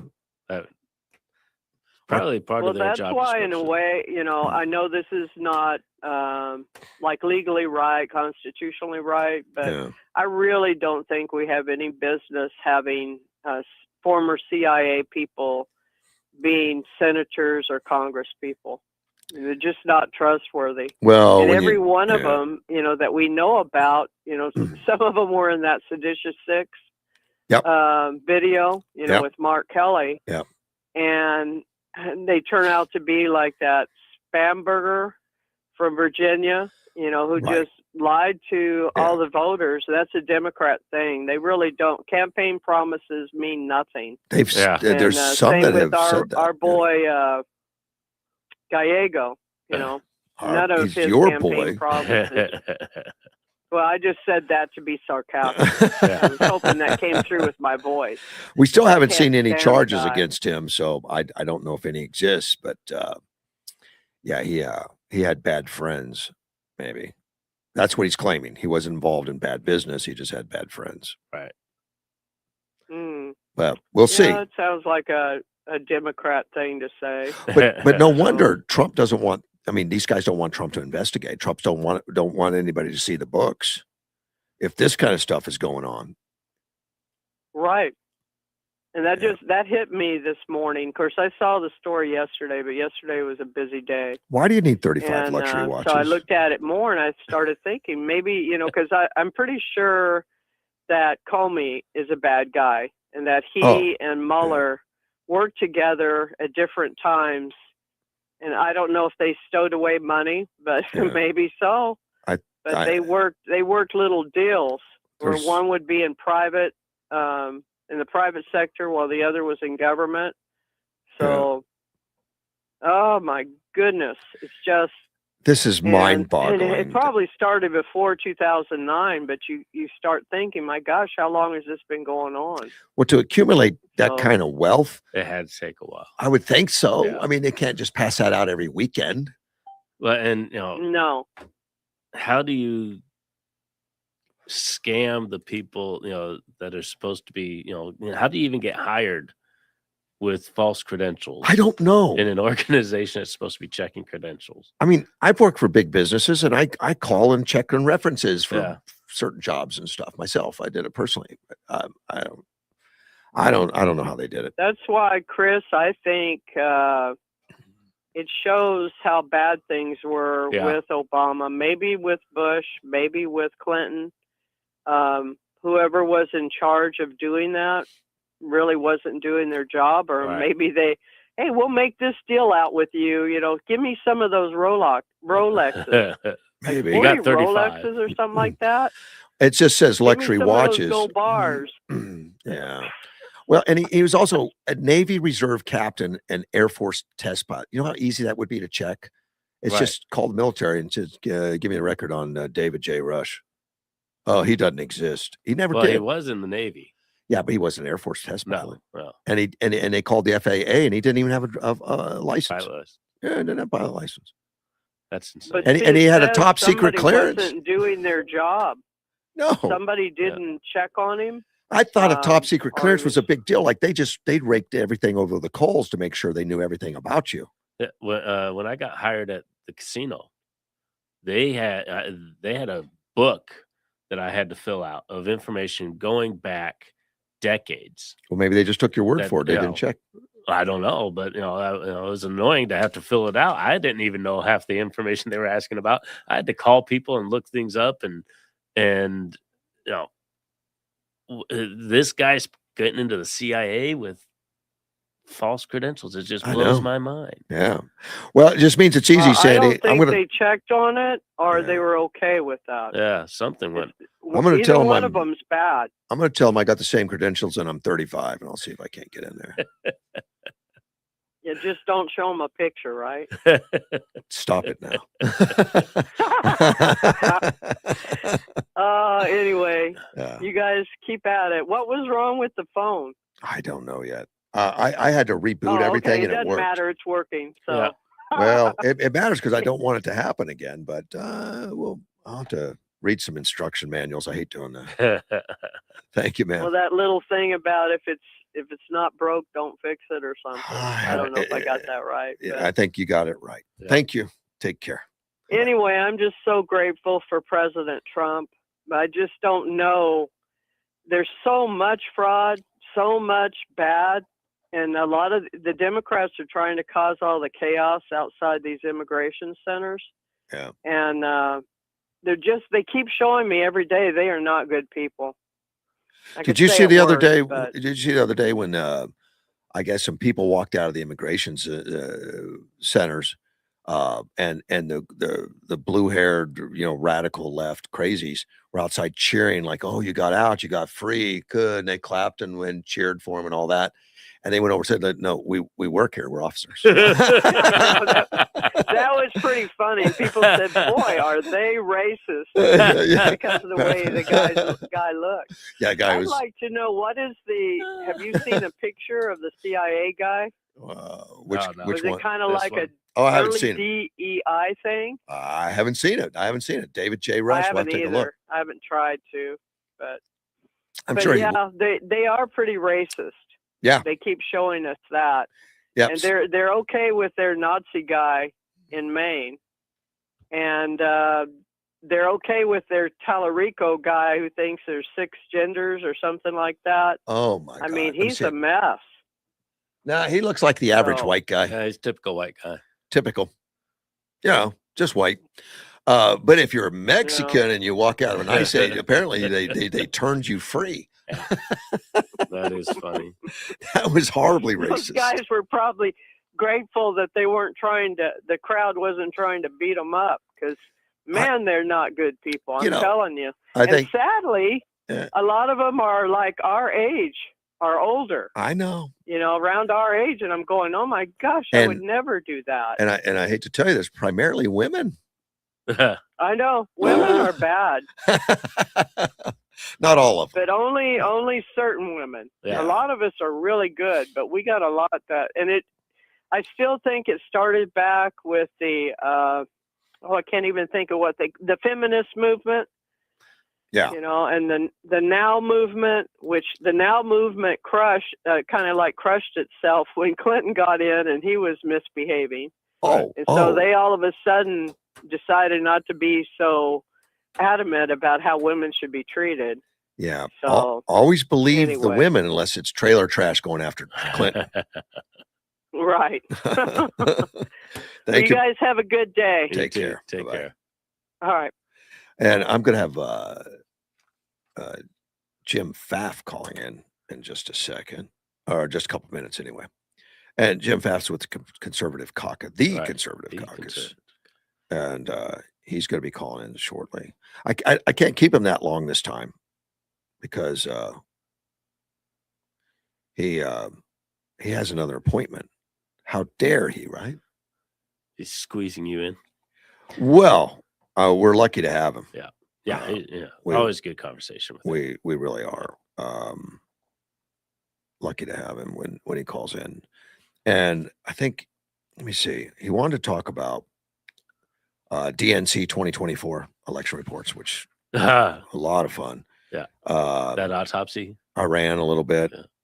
Elections in Texas, which is a great fun. It's going to, and California, because there's some wonderful things happening. Yeah. Paxton. It's one. Yeah. Yeah. And we could even talk about Maine. I don't know of anything happening in Maine. That's that Nazi guy running for Democrat, against Susan Collins. Yeah. It's falling apart. And didn't Gallegos like him too? I don't know. I think I saw something about that. Yeah. And I do. Yeah, I did. Yeah, because he said that Nazi dude said something about porta potties and pleasuring himself and it's a military thing. Oh, And Gallegos was geez. like, "Oh yeah, any military guy can tell you that."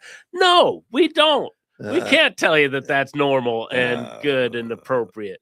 It isn't. Yeah. He just he keeps doubling down on his stupidity, I think. Unbelievable. But I think he's a hit in the ratings. But there's so many of us in the military that can say, "No, dude, that's not the way it is. Yeah. Shut up." Right. It just infuriates me. Usually I'm up to support my veteran brothers, but this dude needs to shut up. He doesn't. He doesn't have any respect for the military. No, none at all. He trashes them constantly, except for the unit he was in was good, guys. I just cannot understand. We all hear you. We know the truth. We were there. He's got the full support of the Democratic Party and all the leadership. Unbelievable. And he's got a Nazi tattoo on his chest. I'm talking about Gallegos. I don't know. Gallego. Yeah, he keeps saying all these things about his military experience, which as if they're common military, and it's not. That's not the way it is. Gallego reminds me of Spanberger also. Let's take a phone call. James Pfaff, good morning, sir. How are you? I'm well. How are you all? We're doing really well. Having a good time covering all the local news. Can't get any crazier, or national news. It's you fun. Really can't, then it's fun to keep up with. And I had a couple notes here. You were going to want to talk possibly about the DNC 2024 analysis and report, which did they fire the DNC leader yet for letting that report out? Well, he let it out under pressure eventually, and listen, there's so many things that prove that Democrats are in disarray. If we can only get Republicans start doing the things that would encourage people to vote for him, right? But listen, everything we knew, this report reveals. It doesn't reveal enough of how bad what they did in 2024 was. Yep. I mean, the neglect that's there, the fact that they went into debt after Harris had $1 billion to spend. That's right. It's the craziest thing that you've ever seen. But it really does show that they know their outrageously radical left policies, whether it's DEI stuff, the censorship, the disdain for rural Americans, all these, and the love of these inner cities where Jim Crow racism fills inner city public schools. As I say often, it's the last bastion of Jim Crow racism. These are the things that they were doing. They know the American people don't like it. And yet, look what they did down in Texas. James Tallarico, for example, on one of these items, was just saying recently, now, there's this thing called private school vouchers where they want to take money away from public schools and give it to Christian schools. Like, this is Christian nationalism when the guy claims to be a Christian. So, they have not learned any of these lessons. They're going to continue down the path. No. And they're going to lie and try to make it seem like they're not as radical as they were, but they haven't changed a bit. No. And that was encouraging to me when they read the reports, and a lot of the leadership was just saying it's not true and all that kind of stuff. They're not going to get off of their policies that they're supporting that are caustic to the voters. I don't know how. I don't know how they can do that though, and call themselves valuable. But people still vote for them, Jim. Yeah. Well, there are various reasons that they can't. First of all, they can't admit their failure. Right. In politics, that's anathema. So when you dig yourself a hole, it's hard to fill it back in so you can rise back up. Right. Because you don't want to have to go through that. The second reason is the people that they've chosen to be their torchbearers, and every one of them is radical lefty. As I've said many times, if you could pluck up John F. Kennedy from 1960 and put him down into 2024 or Oh, he'd be 2028, furious. there's no way he could get the nomination with the Right. Democrat Party. And in fact, you know, even though John F. Kennedy was a liberal, and I certainly disagree with some of his policies, he's still further to the right than Yeah. Republican leadership in Congress. And it's and far more pro-American. Yeah. You know, I think there are a lot of sincere Republicans who are very pro our country, but there are many of them who feign that, and they really, because their actual policies they are not willing to put within that rubric. They're not willing to align with the Constitution. They're not willing to break down the major corporatism we have in this country, which was never the foundation of our economic success, and Federal Reserve. So many issues that are really, frankly, un-American, and they don't want to fix. Right. But Democrats are far worse because they are trying to overthrow completely the American Republic, and if they're ever in power, God forbid it. Yeah. They not too long ago, and I wish I could remember who it was, but it was a Democrat who was railing on the Democrats and saying a lot of the same things that were in this report about their 2024 performance. And you know, you're talking about things the public doesn't care about. You're taking a stance on things that just don't make any sense. And yada, It had to be Fetterman. And it wasn't. I would remember him. All right. But, you know, he was like, you know, no wonder we lost. No wonder we're behaving so badly, performing so badly. And nobody listened to the rational thought within the Democratic Party, because they've got all these other people that are saying, nope, we're going to do this and we're not going to think about it. We're just going to run with it. And like you said, it's not working for them. It's not working for the public. It's just certain people that have got it in their head, this is what we're going to do. And the rest of the people are just following blindly. It's staggering to think about. Well, this communist idealism has existed in some form or fashion in the Democrat Party for a long time. Right. But it did not have a foothold in it. And I'll tell you what the turning point was. Well, I guess, honestly, the turning point was Barack Obama, but that really didn't change it entirely until the Obamacare thing and one specific event. The reason Obamacare was able to come out of the U.S. House was because they strong-armed, pigeonholed, pushed, prodded, frankly, politically beat up Bart Stupak, who used to represent the UP of Michigan and was a true kind of blue dog Democrat who was not going to vote for Obamacare at all. And Nancy Pelosi took him to the woodshed, and he came out and voted for it. It was the one vote that needed to happen there. And Bart Stupak lost his race the next year in the Tea Party wave. And that was 2009. And from that moment on, you have not had, it was barely hanging on by that time, but you did not have any blue dog contingent in the Democrat Party. I mean, it's interesting when you consider what Ronald Reagan was able to get done legislatively, sparse though it was, because there were certain ways that Tip O'Neill, horrible as he was, still had some idea that America mattered in the middle of the Cold War and was willing to work with Reagan on certain things. And they were willing to make trade-offs because they did believe that this Cold War issue was really problematic for the world and for the country.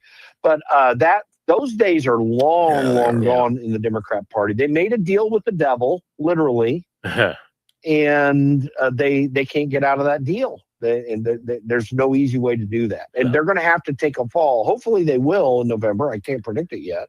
But it's got to be a major fall before they can radically restructure. And I don't even think then that they very well could. Newt Gingrich made a prediction that this is going to be a landslide like no other for the Republicans in this upcoming race. I don't know that I'm buying into that. It's fun to hear it.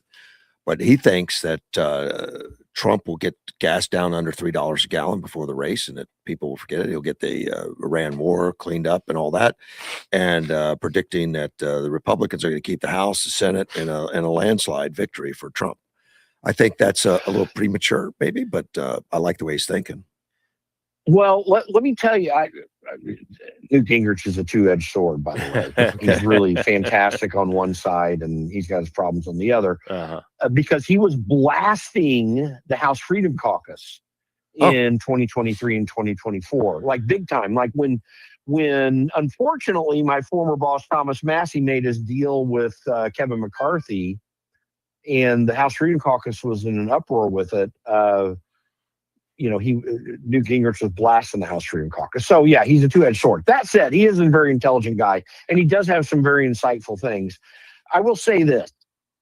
I don't know that he can really predict that, but I can tell you what I believe exists. There is a tension out there that under the right set of circumstances could lead to that. Yeah. If Donald Trump can get out of this freaking Iran thing, there's no doubt gas prices will go down. It will relieve everybody. And they're going to, that's going to put inertia and momentum towards Republicans that they frankly don't deserve for what they're doing right now. I think the thing that could also make that happen is which they're not going to do, I don't predict, is a reconciliation bill that will formalize the DOGE cuts into something more substantive than what you can do out of the executive branch. And my friend Russ Vogt is doing a fantastic job in OMB, and they're doing everything they can. 800,000 less workers, lowest federal employment since 1966. Like, there are a lot of really good things, those and more, that are happening. If the Congress would institutionalize those things through legislation, and if they would pass the Save America Act, whatever the actual effect in this year's election would be, because we're getting close to the time when you can't have much of an effect with it, that would really potentially cause that tension to play out in something really big in November. See, and the reason I say that tension is there is not just what I've already said, but also the fact that in spite of the feckless idiot stuff that John Thune and in some cases Mike Johnson and all the people around them are doing, the American public hates Democrats. The numbers show that they hate the Democrats and what they stand for. 2024's election proves how much they hate that. Right. So, in one sense, Donald Trump is right to stand his ground the way he is, both with Iran and with other things, because he does understand rightly that at the core of what he's trying to do is what the American people want and what the MAGA movement wants. I think you have to give credit to the fact that Donald Trump was 118 out of 118 in primary endorsements. By the way, I'm not a big fan of a lot of those primary endorsements. Some are really good. I'm happy about the Ken Paxton thing, but some of them aren't so good. But the reality is that because he is sticking with what he said, that people will they'll return positive results to that if he can get past the gas price thing, because the economy in general is doing really well. Right. It's really hard to pay the gas prices we're paying. Everyone is frustrated with that. I've got a big Ford F-250 6.4 liter diesel engine, and it's sitting in my yard, and it's $6.50 a gallon for that diesel. I mean, that's really frustrating. I was paying $2.25 a gallon in 2020 in Colorado, which has high gas prices, and I was living there then. So, that those things are really problematic for people. But if that one thing goes away, the rest of the economic numbers are frankly really, really good. And Newt could be right. I think it's a low chance, but I think it is there. I think the tension's there. Yeah, well, he's talking about GDP going to 5-6% the last half of the year because all the investments are going to start taking hold. But again, I like his optimism. Listen, that's happening. I just sorry to interrupt you, but that is happening. Mm-hmm. We're not seeing those GDP numbers fully just yet, but the GDP numbers aren't horrible right now. We've been running 2% GDP growth on average for decades now, and you're seeing 3 and 4% numbers happening. There's no doubt that economic factors, like when you look at employment and like you just mentioned, you look at investment, which is not just the data center investment.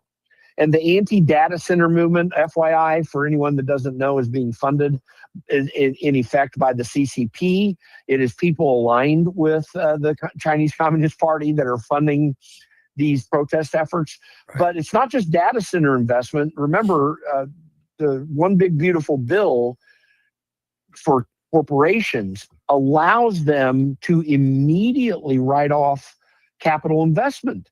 That you used to have to spread that out over 30 years. Now you can expense it in the first year, and that helps with taxes. Right. And that encourages capital investment. So it's not just data center stuff. There's a lot of that kind of investment happening all over the country. So will it go to 5 or 6? I don't know for sure, but that it's possible. We're going to get there eventually. I don't know if we're going to do that by the end of the year, but that is coming down the pike. That is a very real analysis.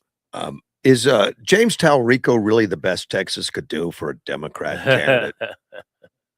It's the best Democrats in Texas could do. Yeah. Well, I don't know. I mean, I guess they could have done a little bit better with Jasmine Crockett. Oh my God! I mean, listen. It's fool's gold. Texas is fool's gold, just like kind of New Jersey, and in years past, although not so much so now, Pennsylvania were kind of fool's gold for Republicans. There's always this, things look like they're going to get there and then never materialize. Donald Trump broke that in Pennsylvania. New Jersey's still way out of the way. Although folks in New Jersey, they hate what's going on there. They just don't know how to vote different. But Texas is a similar fool's gold. Yeah. And Talarico's not going to win that. And all this brouhaha that the John Thune wing of the Senate, the National Republican Senatorial Committee, thought that John Cornyn was really the only one that could be there. Listen, if the only way Kim Paxton could lose is if a bunch of pro-John Cornyn people decide not to vote. And ultimately, there'll probably be some of them, but I don't think ultimately that's going to happen. And evangelicals are going to come out in droves because James Talarico is legitimately a heretic. Right. Like there's just no evangelical that's going to look at his so-called theological positions and not recognize how outrageous he is. It's amazing what this guy says. And in fact, he knows it's bad because he's trying to say that Ken Paxton's taking things out of context that aren't out of context at all. He's not going to be able to hide from all that. No, there's too much on tape, too much out there, and the commercials are already starting up of exploiting, who he really is. And I don't see it, but I've been wrong a lot. So. Well, listen, CNN's going to do everything they can to try to help him through that, right? Yeah. Not that anyone watches him, but you look at some of the interviews that he's had on MS Now and CNN, and you can just feel the tension of the people interviewing him. Let's find a way to help him through this. Let's ask him the right questions so it looks like that Ken Paxton's just being a wacko nut job and doesn't know what's going. It's not going to work. It's not going to work. It's right there on tape. Yeah. Yeah. They talk about his personal problems and, all that stuff. But I think. Well, that's real. It is real. Well, no, but that is real. Listen, I know. Maybe in a regular election, that would be a bigger problem. The problem for Democrats and for, the Karl Rove wing of the Republican Party is that the contrast is so clear that is not even ultimately going to factor into anything. Is Spencer Pratt teaching the Republicans how to run a campaign? Absolutely. He's absolutely. But now you got to analyze this in the right way. It's going to be hard for Republicans to mimic what he's doing because so many Republicans, frankly, don't have the same positive view of what you can do to fix the problem of government that Spencer Pratt has. Yeah. Too many Republicans don't get that, but it's a textbook campaign. I don't know that he's going to pull it off, honestly. I mean, it's so hard in LA, but I think he's going to make the runoff. Yeah, or not the runoff, but I mean, it's going to be Karen Bass and him in November. If either of them were to get 50% of the vote, they would be elected mayor. There wouldn't even be a general election. Right. Pratt is hopeful that he can do that. It'd be great if he could. I don't see that happening, but at the end of the day, this is how you run campaigns. And here are some of the main factors. The first one is this: you actually address what truly matters to the voters. Yes. That they can viscerally, which means in a tangible sense, which means they can see it every day. You get that visceral reaction of what really, really is happening to people every single day. You then think through how you message the contrast between what they're dealing with now and what they can hopefully obtain with the right set of policies and approaches to stuff. And then you communicate that in a way that is appealing. And appealing messaging isn't just the kind of fun AI videos that he has. Yeah. It's also what Donald Trump does on the stump. Like this is really close to the Trump playbook. I think it's actually a slight step up, if you ask me. I think you're right. I think you're right. Yeah. But it appeals to where people are at. Democrats try to scare people. Republicans tend to have no idea what really matters to people because they're worried about what matters to their monetary constituency. Oh. And I frankly think that money can come to your campaign if you're willing to do if you're willing to be a winner.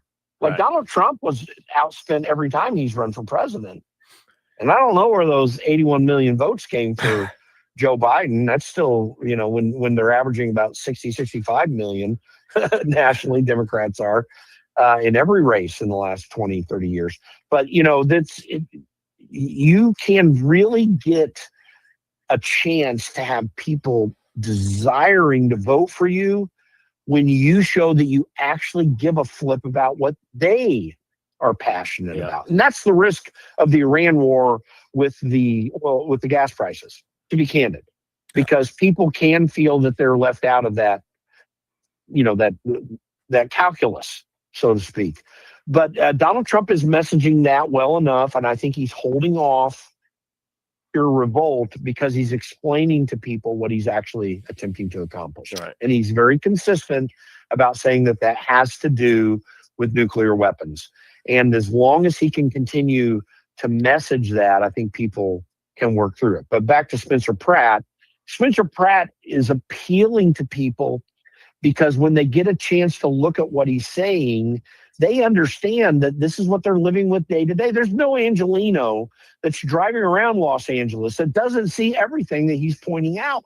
Yep. Mm-hmm. But these AI videos are amazing. I think one thing that is very positive to me is that the consultant class in the Republican Party, which is mostly all the people that make commercials and buy commercials that they get a 20% cut on, I think it's going to undermine these people big time. Mm-hmm.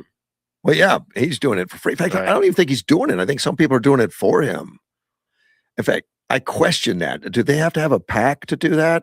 Or is that just somebody playing, putting some stuff out that's fun? Well, he's got a campaign going. I mean, he's paying someone to do it. I'm not saying it's no cost. It's just a very low cost. Well, some of them have to have someone that knows how to work the AI. Yeah, some of them have been just people doing it on his behalf that he just put them out there. At least some of them. That's true. This is a grassroots campaign. Yeah. Real effective campaigns have a strong grassroots component to it. And a reason for that grassroots to be active because they're excited about the candidate. Yeah. And that's what Donald Trump has done and Spencer Pratt's doing. But yeah, it's not like it's no cost. It's just very creative people. And they're creative both in the presentation and the messaging. The messaging is actually pretty substantive when you look at this. They really thought through it and what they wanted to say and why and how they wanted to say it. This is where Spencer Pratt's experience in reality TV, even though he kind of played the bad guy, but his having worked through that process and understanding how, because reality TV is not reality, right? It's all planned. It's the opposite. The whole thing is planned. Right. So he was involved in the planning on the back end, and then they presented a product of a specific sort to obtain the reaction that they desired to get. to go through that process, to work through that all the methodologies that and rigor that it takes to get to that product you're going to show people takes, and once you've engaged in it and done it well, that is an asset. Donald Trump had that asset too, because he'd been living that all of his professional career, not just in the reality TV stuff that he did, but also just in his general presence and focus in trying to show people what he was trying to do, message through the things that he was doing. That is a real talent that most politicians just don't have. So Spencer Pratt benefits from that, and the messaging is right on target because he does know how to do those things. I think he reminded me a little bit of Scott Pressler too, that Scott got everyone's attention by picking up trash and cleaning up areas, and he just got a phenomenal following all of a sudden. He's not near as slick as Spencer Pratt, but I think he had that same attitude of just go down to the core issues that they want, and then he got a chance to talk to him. Yeah, he did, and I'm acquainted with Scott, and he is really good with that. So yeah. Spencer Pratt is a level up because of the experience that I described before. That is all beneficial. We need a whole lot more of that in Republican candidates. They need to start learning how to connect with people where they're at on the issues they actually care about in a way that is appealing and focused directly on what they care about. And Spencer Pratt's doing that. You got to give him a lot of credit for it. He connected with the Amish, and he's like the last guy I would think would connect with the Amish. But he did. He found a way. Graham Plattner, he's another one that is well known nationwide, and has got the Democrat Party supporting him like crazy. And I can't think of anybody other than Texas that is probably the last guy I would want to put up for and have to support him and write commercials for. Well, he's a gift to Susan Collins. Yeah. Now, Susan Collins always seems to pull these out when she seems way down. But Graham Plattner is a gift to her because the guy is another freak job. These are the people who Democrats love. Yeah. These are the people who represent what the Democrat Party actually is. Graham Plattner represents the Democrat Party very, very well. And I'm just going to be candid about this. So the Democrat Party is a racist party. Yeah. Yeah, I mean, they really do hate minorities. Every one of their policies destroys minority communities, and they don't care. Right. They have no concern for any of it. So this is going to play out in this election season in a manner that if Republicans were willing to message what Donald Trump has been messaging, and we call it populism. Well, okay, I guess you can call it populist, but if it's popular, then whatever you call it, that's what wins elections. Right. And if Republicans are willing to take hold of that, they could have a massive win in November. But again, I don't see that emerging just yet. No. I think the economics is going to help them potentially. Like, I'm more hopeful than I was at the beginning of the year that Republicans can keep the House and keep the Senate. But they could have a landslide if they wanted it. Well, and all they got to do is just appeal to voters, and they don't know how to appeal to voters right now, honestly. And I think you were right early on. You said something about the SAVE Act would probably be that catalyst to really cause a lot of attention that we're serious about what our rhetoric. Well, I think it is the most insane thing that I've ever seen that Republicans cannot, on an issue that is not just 80% for the entire public, right, but is 70% for Democrats. Right. Like, how that isn't something that you just roll with and make sure under any circumstance that you're going to get passed. This is why GOP rhinos in Washington, D.C., the rhino class there is I mean, it's why they're so insane. And in different ways, they're just as insane as Chuck Schumer. Just they've got a different perspective on how they do it, but they're just as insane. I feel better about him being insane. It would explain a lot to me. Okay. Well, I don't think you can say what Chuck Schumer says. All the lies that he's willing to perpetuate, that most Democrats are willing to perpetuate. Yeah. I mean, it's one thing to be opposed to people politically on some political issue and to push the envelope in your messaging. I mean, that can still be a lie in a certain manner, but that's a whole lot different than literally outright misrepresenting everything that's going on. Yeah. I mean, and Ronald Reagan was right. I've said it before. Ronald Reagan was right that politics is the world's second oldest profession and has many of the characteristics of the oldest one, which for those who don't know is prostitution. There's a lot of truth to that, but there's a difference when you've got a core group of people who believe in the fundamentals of where you're at. I mean, we all were Americans, Democrats and Republicans, in the early part of the 20th century, even with all the crappy policy that was happening. People actually thought the country mattered.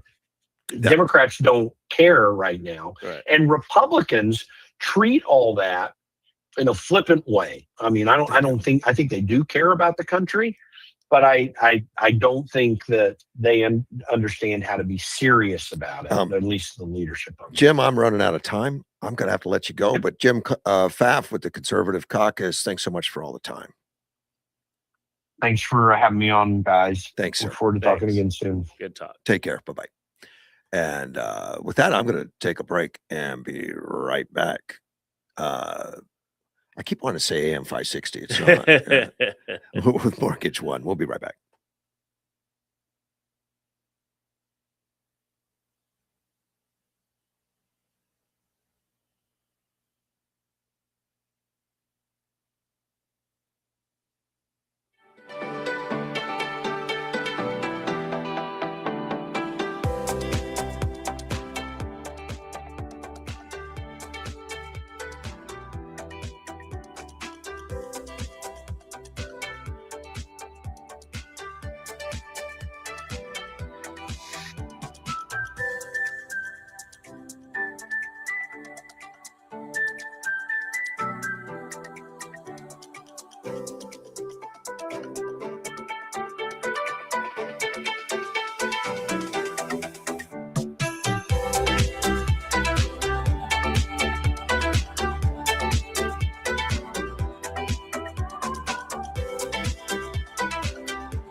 Russ Cark back with you with Mortgage One. Phone lines are open, 928-941-0304. I know that, let me get rid of that picture. I know that Sally had asked me to explain the Abraham Accords a little bit, which I'm not going to read the no. Basically, it's an agreement to recognize the existence of Israel, and from an Arab country, that's a big deal. Right. Yeah. You know, you just put yourself out of the film. You know, you got to get closer, man. You're on camera. You can't move. I'm talking to Chris. Yeah, you start getting over there, you get out of sight. The James Talrico, and we talked briefly on it. Stephen Miller, you know that's the policy advisor for Donald Trump. He's the chief policy advisor. Right. Fun guy. When he's on TV and starts talking, I want to listen because he's brilliant. And the left loathe him because he's kind of like a Scott Jennings, only a little more sharp. Yeah. As sharp as far as nasty, you know, or throwing it right back at you. I mean, but he's a really bright guy. They hate him, and he put something out there the other day about Talrico. He said the Democrats made history in Texas by nominating their first transgender Senate candidate. He put that on X. Now, he's not a transgender, right? You know, he's not mainstream kind of guy. He's kind of weird, in my opinion. That you know, some of his views on religion, on transgenders himself, even and stuff. In fact, and one of the things he says, he talks about, I just love transgender kids or something. You know, so yeah, a lot of clips out there like that where he's talking not out of context, but just plain weird. Okay. Yeah, just an oddball as far as mainstream attitude. Well, that caused an entire blow up from the Democrats. The Democrats on X, even from the the Democratic National Committee X, say shut up, you ugly effing whatever. You know, a bunch of swear words, all kinds of stuff. That's the best argument they can do. You shut up. Well, it really and even Stephen Miller's wife got into it, you know, and that was run by Paulina Mangubat. She writes Paulina, who runs a Democrat account. She's 30, unmarried, no kids. Put your name on it next time. You know, don't just put Democrat National, but put your name on it. This is what a sad, unhappy female liberal looks like. It's why Pew reports 50% of them have been diagnosed with a mental condition, which is, I don't know if it's 50%. It's very high. And those are real polls and reports and stuff like that about the mindset of some of the liberals that are kind of have mental conditions and depression and all that kind of stuff. I can believe that. Yeah. They don't live in a happy world. Right. Well, that caused a lot of back and forth on X. Benny Johnson, who's a conservative media personality, this is the party that spent years lecturing America about civility, unity, and healing. The party that cried when Trump was mean on Twitter. This is who they really are, and they wonder why they keep losing. Yeah, that's true. Libs of TikTok. I'm sure this will get the votes you need. Outrageous, really. I mean, Stephen Miller, well, it was a little bit of cutting to call him the first transgender. That's not a compliment, I wouldn't think. But not even factual. So I'm confused by that. I don't think it's factual. No. I don't think so. Sometimes because of the way he looks online, he looks a little slender or something. Like he might have been a biological female. Maybe I don't know why he wrote it exactly like that, but he seems to be a transgender apologist and a lover of transgender. Absolutely, yeah, that's true, and all that stuff. Maybe it was just an honorary title. Yeah. When they asked the Talrico campaign about all the people punching back after the Democrat National Committee sent out the nastiness, he said that Miller's comments show that he has Talrico derangement syndrome. So he wants to be Trump-like. Wow. Yeah. Really? Yeah, that's what he put out there. That's the campaign anyway, not him personally. We don't like you, but we're going to take all the stuff that you do and we're going to copy it. Yeah. That's what they're doing. Just because we hate you so much. Jack Appleby, who is a lifelong Democrat, who's donated free consulting for the Dem staffers, So I find this so embarrassing for us. We complain about the right's behavior, and now we're doing stuff like this. Come Yeah. on, Democrats, do better. See that, and that's what I was talking about. You got some people in the Democratic Party that have a brain and use it, but the party just shuts them up. They try to straighten them out, and Yeah. they have nowhere to go. This article also points out something from Newsom himself. His rapid response account has repeatedly been cursing out critics, including telling conservative reporter early this year to F off. So who really is it Trump the nasty one? And Trump can be tough because he's a New Yorker, but I keep getting Newsom, that excuse. specifically has recently been copying, some of the style of Trump's post and some Has he? AI videos. I think he's been all over. But he was trying to channel Charlie Kirk. He's trying to channel a podcast.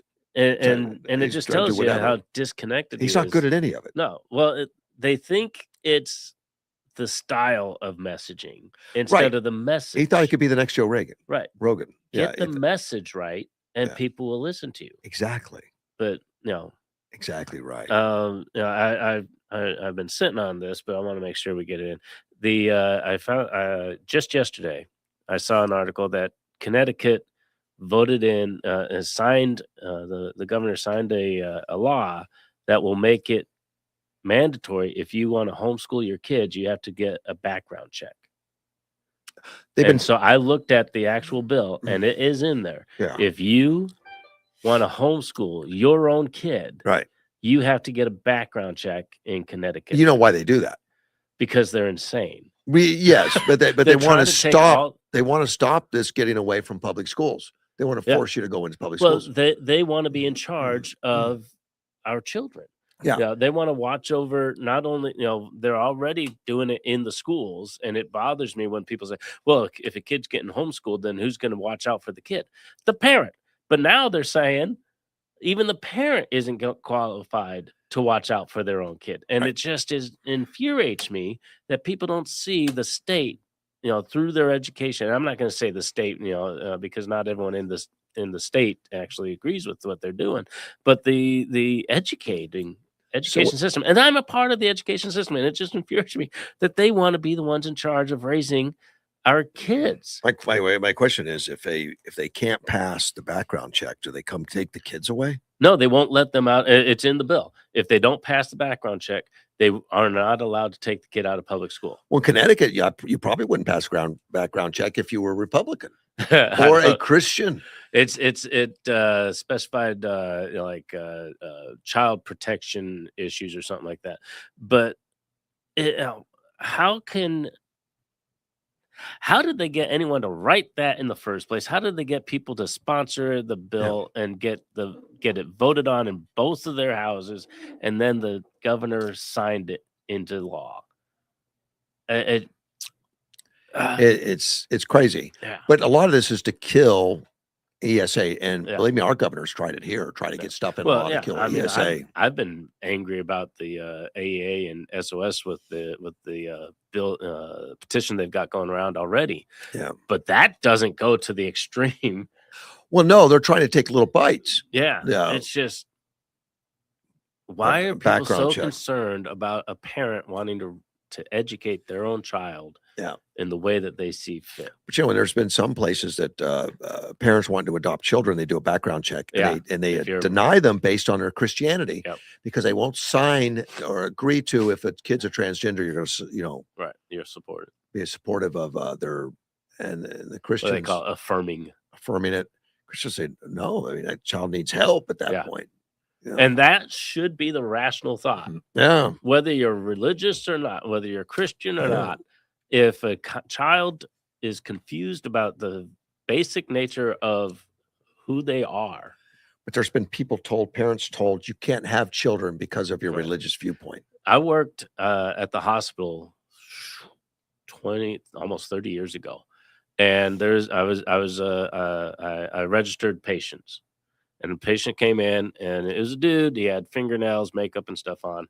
And I was just filling out the paperwork and asked a standard question, and it had to do with male or female. It wasn't gender. I don't remember what it was, but I said, I verbalized the answer that was obvious. He's a dude, and he corrected me in some way. It might have been his name or something, and I involuntarily got a little chuckle. Uh-oh. Yeah. Oh, that was a micro expression. Said, oh, is that funny? Oh, no. So, but I thought about it, and I've thought about it for years. It's hilarious. It is funny. Yeah. That the human beings can be questioning their own body. I mean, what is more concrete than your body? Look at it. And we're talking about medical. And medical, I'm going to care more about the biology than I am the fingerprint nail polish. Yeah. Yeah. Well, back then people weren't really cutting up their bodies as much as they're talking about doing it now. But what could be more clear? You look at any tiny child, and they know right away, boys, girls. They know it immediately.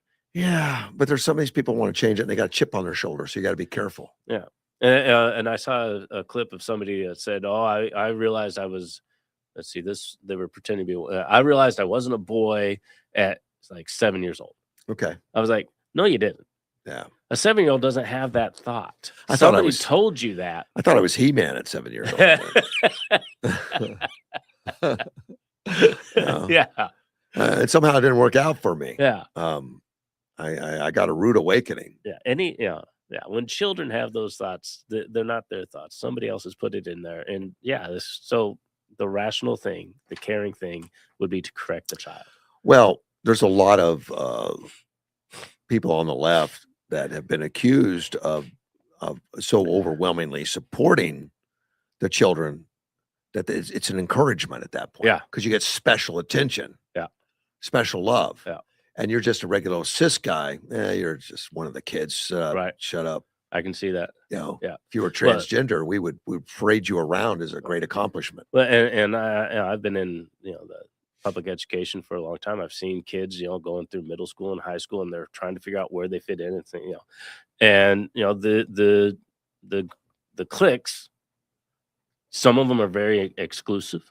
Some of them are very inclusive, and the ones with the gay kids tended to be very inclusive. Come on in, hang out with us. We're and I can see that especially if adults or even parents are saying we're going to love you because of this inclination you may or may not have. Sure. I can absolutely see a kid going in that direction and following along until but usually at some point they're like, no, that's not really me. And they come back out, but they're looking for that love. They're looking for that acceptance of whoever they are. And if I have to change who I am to get it, they do. And it's disgusting. Of course, and they'll get introduced like that. Like Rosie O'Donnell, I know you don't listen to her, but a lot of times she'll say, well, me and my transgender child, and she always puts transgender out there. Yeah. So I was thinking, not people. I wonder if the child is like, Mom, just let me be a kid. People don't start describing intimate details. Like I say, me and my sexually active daughter are gonna. Why would you do that? Why? I don't need to know that. That's too much information, man. Just let it go. Yeah. But somehow it's a pride thing for them. Yeah. Like. Well, they have a whole month that they call Pride Month. I'm such a good parent. I have a transgender, child. Yeah. Oh, look and I got to keep bolstering because it makes me more important. Yeah. Look how special I am that I'm able to accept my child. No, you're, and I don't know if it's related or not, but the thought just came to mind. Parents that say that well, we're not going to influence our child's religious beliefs. We want them to find them on their own. Well, how are they going to get trained? How are they going to get? Yeah, you feed your child, right? Feeding your child will influence their taste and what kinds of foods they like in the future. How can that be something? That's something obviously you have to do. How is their religion and their soul that if you believe that their soul is at risk for not believing something, how can you feed them for their body, Well, but maybe you should not just feed turn them them for loose their and soul. find food on your own too. You There, know? that would actually make sense with the way that they're Yeah, describing their just belief turn them structure. loose. They'll Yeah. find food. Yeah, if you're an atheist or something like that, and you want to let them find their Yeah. own way, great. Maybe they'll find Christianity. But if you're a Christian and you believe that this unfortunate. is necessary for their eternal soul, I can't understand how you'd be. Well, I'll feed the temporary body, but I'm not going to feed the eternal soul. But it's just bad parenting. Oh, yeah. all the way There's around. no. And it is related because You don't need any kind of license to have a child. You could just well, you're have doing it. Connecticut now.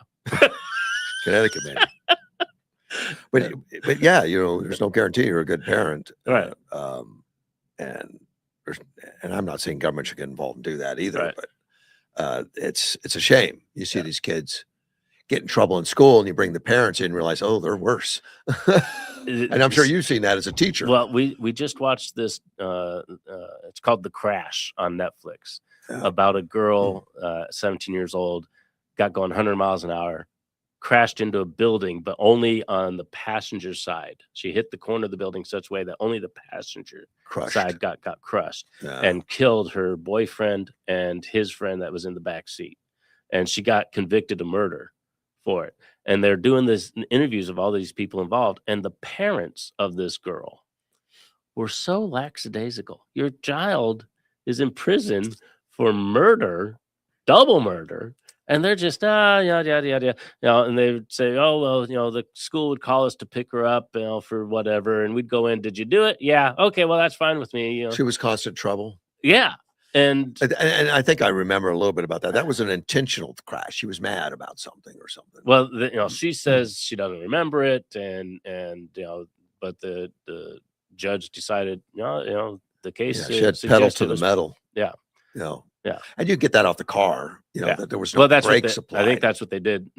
I think that was the nail in the coffin for her. Was it showed 100% gas pedal, 0% brake the entire way through it. I'd have smacked her.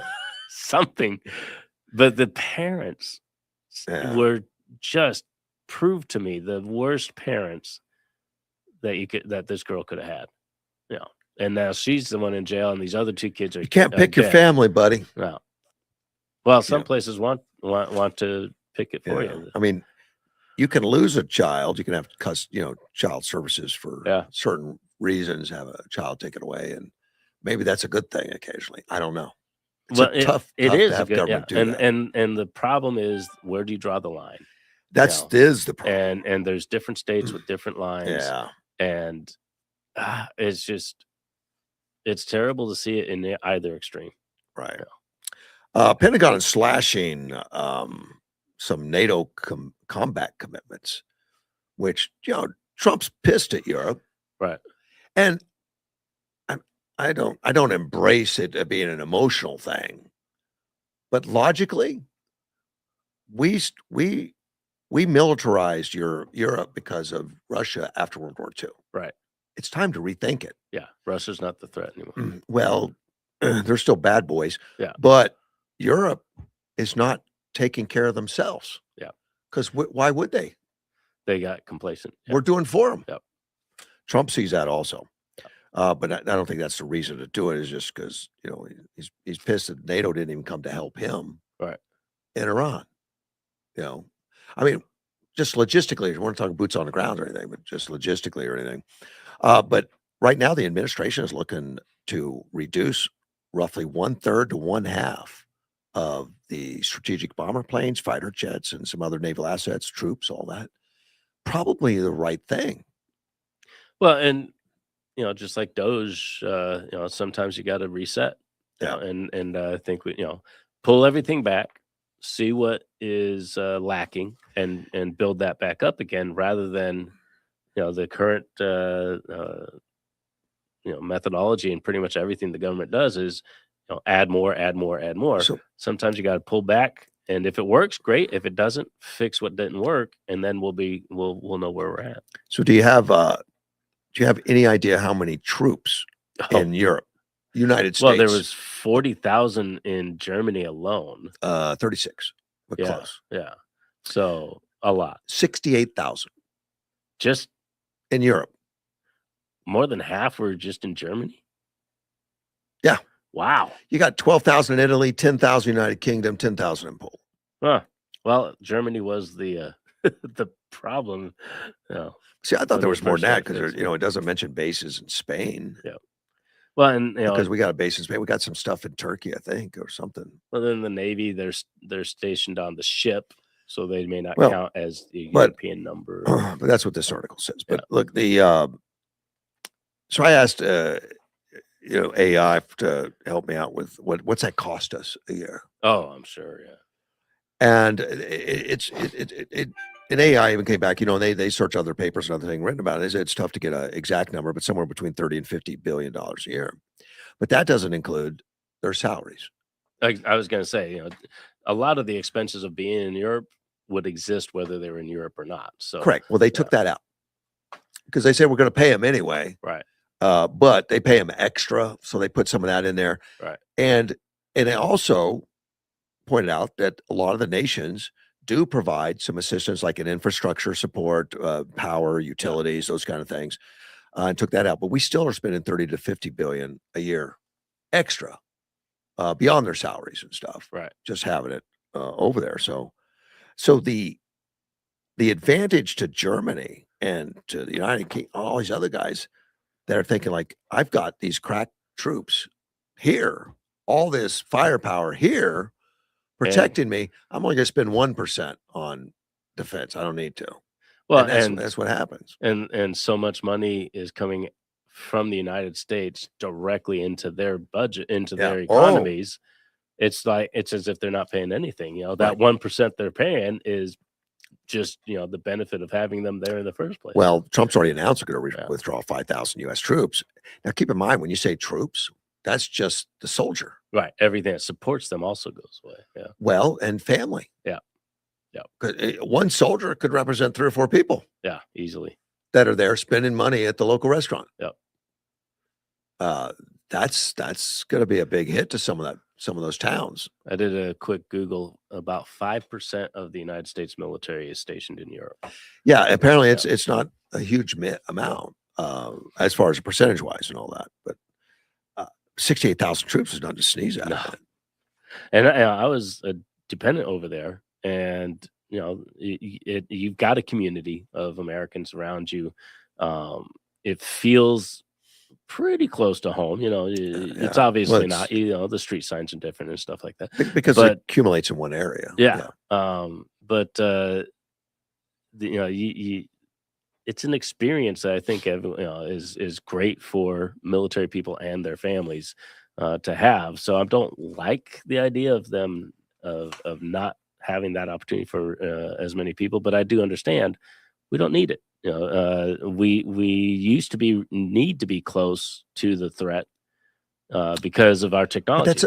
We don't need to be as close anymore. No, and that's a threat to them, not to us. Yeah, and well, it's a global world. It is. So but we can't be the police for everybody. Right? Yeah, we can't be the world police. And yeah, we have. I had a pastor once that would not close the shutters on the church when he left, because he said if you do something for people that they can do for themselves, they stop doing for themselves. I've got a job. I do my job. Other people do their job. And with us being there in Europe, we're doing for them what they could do for themselves, and they're stopping. They're not doing it. So I think there is value, I think, in pulling out. Yeah. And keeping a presence, but not as big a presence, putting more of it on them. Not many countries do that anyway. Right. Ever go out and do that. Right. Well, they don't. Yeah. But we're different. We're like, okay, we run the world. Yeah. We're police in the world. We've got the ability to do it, and a lot of the other countries just don't. It cost us, though. Yeah. The taxpayers are paying for it. Our taxpayers, not theirs. Well, even the what'd you say, like 30 billion or something like that? Still a tiny part of our budget, but doesn't matter. Yeah. It's more what we spend in the entire state on our state budget. Yeah. But I like it. I like knowing that we're the global power. I like knowing that we're keeping not just me safe here in Yuma, but everyone safe. But we're hurting ourselves by being too much over there, because then our allies can't help us. Right. Because they don't have anything. That's Well, terrible. Trump has made it clear, we don't Yeah. really need you to help us, but you should. The Pentagon, Sean Purnell, he said the Department of War announced changes to U.S. contributions to the NATO force model at the Defense Policy Directors meeting in Brussels. These changes represent an opportunity for allies to demonstrate that they have heard President's call for them to step up and take primary responsibility for Europe's conventional defense. Yeah. Spending more on defense is one thing, and our allies must do so as quickly as possible. Consistent with the Hague Summit pledge, which they don't do. It is virtually important, however, for our NATO allies to focus increased defense spending on the combat credible capabilities most required for Europe's defense. The Department of War's announcement offers allies an opportunity to do exactly that. Now, some of the NATO leaders aren't real happy about it, Right. but they're meeting in Turkey in July. And Donald Trump is expected to intensify pressure on allies to shoulder more of Europe's defense burden, while Washington shifts military focus towards the Indo-Pacific. That is the bigger threat. Of course. Yeah. And if we can bring truces or peace or something to that area, it takes pressure off of us in huge ways and everybody. It stabilizes so much, and many people don't want it stabilized. NATO Secretary General Mark Rutte sought to reassure allies in recent days, saying any adjustments would occur over time in a structured way. The U.S. will stay involved in Europe. So I guess people are panicking. Swedish Foreign Minister Maria Stingergaard described the situation as confusing indeed. I don't see it confusing. I don't know how you can overlook it as confusing. Well, we've had NATO for pretty straightforward. 80 years? I guess you just look around and say, well, America will take care of us. Yeah. Everyone's lived. This has been their whole life. This is their norm. Now, and people don't like change. Even the ones that were alive before NATO happened, they really didn't. They were too young to understand what was going on at the time, and now they're too old to understand what was going on. But the threat has changed. We need to adapt to that. The technology has changed. We're adapting to that, and Europe's commitment has changed. We need to adapt to that. I see more cause to shift to the Asian theater. The Philippines. We have presence in the Philippines and Japan and Korea. I think I see that being the bigger threat now. We should be over the Middle East too. More over there. Yeah, we don't have a whole lot of presence. We do though. We have stuff in those countries. And United Arab Emirates has bases. That we help with, and there's stuff over there. But maybe that's where more of our attention should be. I think so. If we're going to do something, that may be the way to do it. Yep. And I didn't realize we had 10,000 in Poland already. I didn't know that. But I like Poland. I heard something mentioned. They seem to be going into against Russia hard, and they're spending more money than anybody percentage wise. I did hear that they were and they are a force in it. And they're very innovative, and nobody wants to mess with Poland. They're well trained and hardened military. They take it all seriously. They're worried about Russia. Yeah. So a lot of things I like about them, and it was pointed out. I was listening to a program the other day that probably 30 years ago, Poland was part of the communist bloc. Okay. And Venezuela was a free and open society that was the richest in South America. Poland decided to go to a Western type democracies type stuff, and at the same time, Venezuela decided to go communist. Now communist Venezuela is very poor and starving and all that, and production's gone down, and they're poor. And Poland's now thriving, wealthy and doing well and exporting. I wonder which government's better. Well, and it's the theory behind communism is sounds great. We're all going to contribute to the society, and the society's going to take care of it. Sounds great. Yeah. Then you involve humans, and it just doesn't work. It takes away incentive. It takes away everything. Yeah. And I know. But the same thing that's happening. Europe is like, oh well, if the United States is going to take care of our defense, we won't need to. Same thing happens in a society. Well, if you're going to go out and make all the food and give me some anyway, well, then I don't need to work. Exactly. And I know there's been teachers before that say we're going to run this like a communist, this class like a communist. Right. So we're going to average all the grades out. Right. So we'll take the cumulative score and everybody gets that score. Right. So the guys working their butts off getting A's or pulling the score up, think heck with it. And pretty soon everybody's Back sucking. off, yeah. Everybody's doing bad, Yep. you know, because, and that's the way they work. Everybody gets the same, Human no matter, nature. yeah, no matter how you If, work. if there's And- no and benefit whatever- to me, Whatever you work hard for, you don't get to keep it. Right. Then why do it? exactly. You know, it doesn't work that way. But in places like Russia and stuff over time, I mean, they did a great job on a lot of scientists and stuff like that because they were holding guns to their heads, you know, and to not do so, you disappeared. Right. But that didn't work out long run. I mean, Russia is still using communist bloc stuff because they haven't been that innovative and productive since the breakup. and that's why they're not the threat anymore. Yeah. You know, China is. You know, Well- but China's still technically on paper a communist country, even though they're not a communist in practice. No. But that, you know, and that's it's the flavor of communism, I think, that They that's claim what it is. communism. I don't know how to classify it, but looking at Russia during this whole Ukraine war, they performed so poorly. Yeah.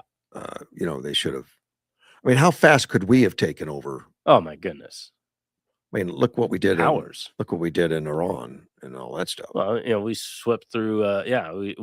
Within hours, their entire government almost was gone. Well, we took away their ability to fight, yeah, which Russia never did do to Ukraine. They couldn't. no.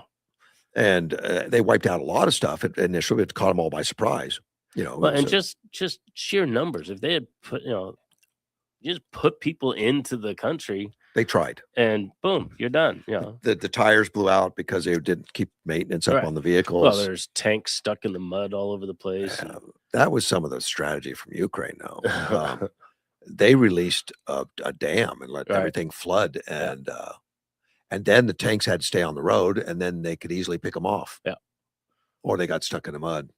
Well, so that demonstrates that Russia was not Mhm. only not keeping up with their technology and their maintenance, but they weren't even thinking things through. They don't have military strategists that can look at, you know, what's the enemy going to do here? Well, You know, Well, they thought they had it planned out. You know, the initial taking over Kyiv was to take over the airport and then bring the transport planes in and work from there, which was working. They did take over the airport pretty quickly because they brought in some special forces, dropped them in there, and the people that were guarding the airport retreated quickly.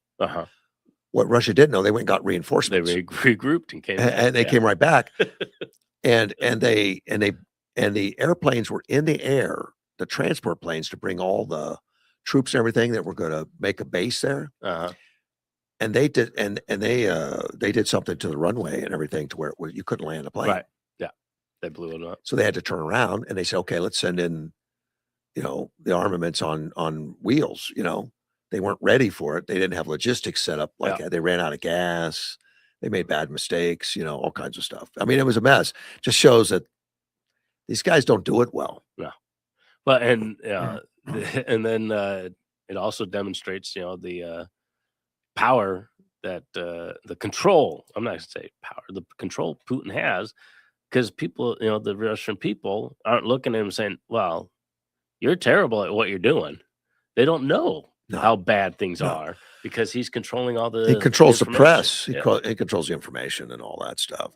But it's kind of hard to control it right now. You know, when you had over 1 million casualties in Yeah. the war, and their economy is getting worse and worse and worse. Yep.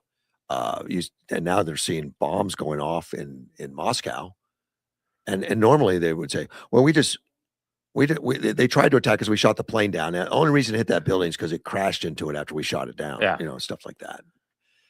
They say But this, it did it on the next building too. yeah, And the next. and it happened to hit the oil refineries. What's going on? Yeah. Yeah, just coincidence. I'm curious to see what's going to happen with I don't know. Putin, because they already had one general try to take him out. Oh, yeah, Uh, but And that was- I heard the other day he was pretty much in a bunker full time now, Putin. Putin. I would not be surprised. hiding from his own people. Yeah. because he knows he would throw somebody off of a building. At least that seems to be.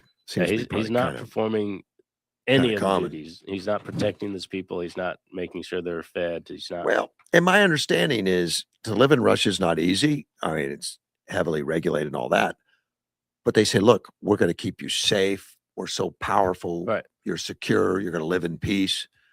Well, they're losing that too. Yeah, and that's what leads to revolt. People say, all right, you're not working. But it's just like revolting in Iran. They just shoot you. Yeah. I mean, they killed like 40,000 people in Iran when they rioted. Just kind of crazy. And yet we got all the liberals out here saying, free Iran, pull out. Why don't you go over there and trying to protest? free Iran. Yeah, I know. The Iranian people. I agree. Yeah. Let's free Iran. Yeah. Iran are the people, not the government. They mean Let's stop free the military stuff, which I get it. No one should love military stuff. No one would love that stuff. No. I get it. And Trump doesn't either. He doesn't want to kill people. He doesn't want to take it out. He's a builder. Right. That's why it hurts him. He could have taken out the bridges and stuff, and he's like, I don't want to. Right. He wants the people to take it over and get back on their feet quickly. Yeah. Turning Point USA. Yes. There's a reporter, Savannah Hernandez, some news came out about her a month or so ago that she went to report on one of these protests and stuff and got attacked by a family, the husband, the wife, and the daughter. And I mean, they pushing her down and blasting air horn in her ears, all kinds of stuff, because she was with Turning Point, and they hated that. And it made national news. It was because it was videotaped by everybody, and you could see all the stuff that was going on. But this family says they're the victim; they're not guilty, and this girl was harassing us. All they were chasing her around, and you could hear the father telling the daughter to go blow that air horn in her ear. Wow, horrible stuff. But they're the victims. So anyway, this Hernandez filed charges, or the city did, and harassment and all that stuff. Now they are continuously harassing her and lying about stuff, but it's on video. I don't know how they could ever win, but it's on video. She says all three of them have basically been alleging that I started a harassment and doxing campaign against them, and I'm continuing to engage in this behavior by reporting on them. Because they're asking for restraining orders. Like restraining, she's not even allowed to mention their names, according to what they're asking for. He said, and these restraining orders are essentially trying to do it to get me to stop being able to post anything about, or quite frankly, step foot in Minnesota. Now, on top of Chris stating, I am waging this war against the family, he also is requesting that the court straight up bans me and any of my family members from entering an entire county in Minnesota where he lives. He also wants me to be prohibited from the Whipple ICE facility. Which is where the incident was. They were protesting the ICE facility. Okay. So and she was there to report on it. And what's this connection with Turning Point? She works for Turning Point as a reporter. Okay. She's a reporter. So she was reporting there on the protest at the ICE facility. Right. This family attacked her because they realized she was with Turning Point. Right. And now they are trying to get a restraining order. You can't talk about this. You can't come to this county. Right. Because they are getting a lot of attention they don't want about their outrageous behavior, and they're saying it's all coming from Hernandez. So they're getting restraining or trying to make her life as miserable as possible, I guess. And they want her to not be able to go into the county that she lives in. Oh yeah, she doesn't live there anyway. She was there on assignment. Oh, I thought you said she lived there. No, she's on assignment. She was on assignment. She also said that Paige, the daughter, accused her of backhanding Paige twice. When she put the air horn to her ear, she put her hand up to block it. She said she backhanded me. Well, next time I'll front head you then. And she said, none of this happened. It's actually what she did to me. All of it's on camera. And Chris says the petition falsely accused her of publishing the family's private online information. She says, not once have I posted the family's private home address, phone numbers. And since the beginning of the case, I've continued to have the mindset and still do that. I want to see the justice system play out. It's why I filed a civil suit. It's why I'm extremely happy and grateful when the DOJ stepped in and brought forward in front of federal grand jury who did find probable cause for those charges. She was asking for it. Take a look at the video. Right. And she said police officers have visited her home multiple times to serve restraining orders. They keep coming to see her. Another restraining order, Right. I guess. And that's the left, I guess.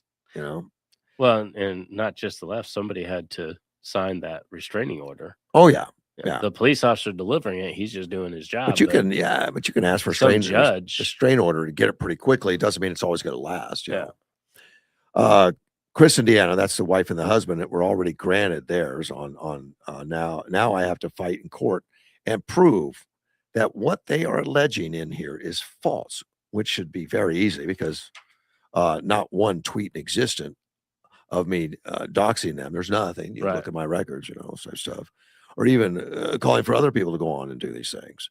But that is the level of delusion that we are dealing with here.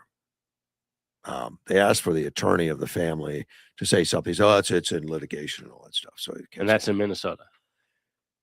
Yeah, I don't think she lives in Minnesota. Maybe she does. But that's where this family lives. The family does. I don't know where she lives exactly, but they can't keep her out of that county. But it's the judge.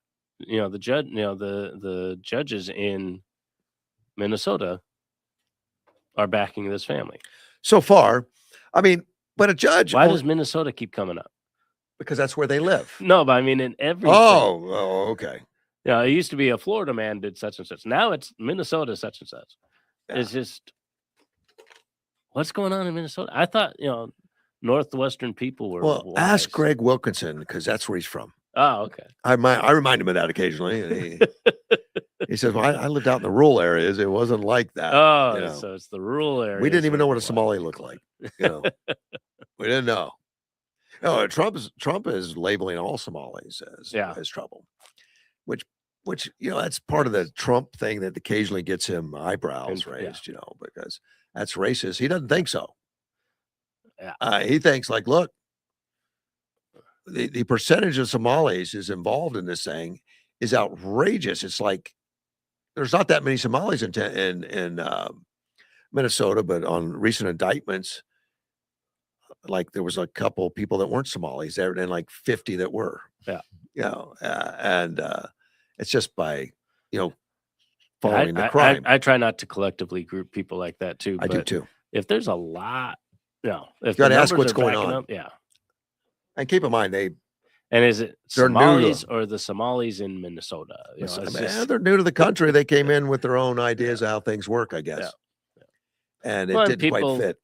People talk to the people that are like them. So a Somali that is found a way to fraud the government talks to his Somali friend. Oh, cool. My understanding is they're very clannish, very much stick to themselves. Could very well be. Don't know. I haven't lived there, but that's what a lot of. Well, that's the way it was. With pretty much every group that came in the United States. The Italians hung out with the Italians. The Irish hung out with. You hung out with the Americans when you were in Germany.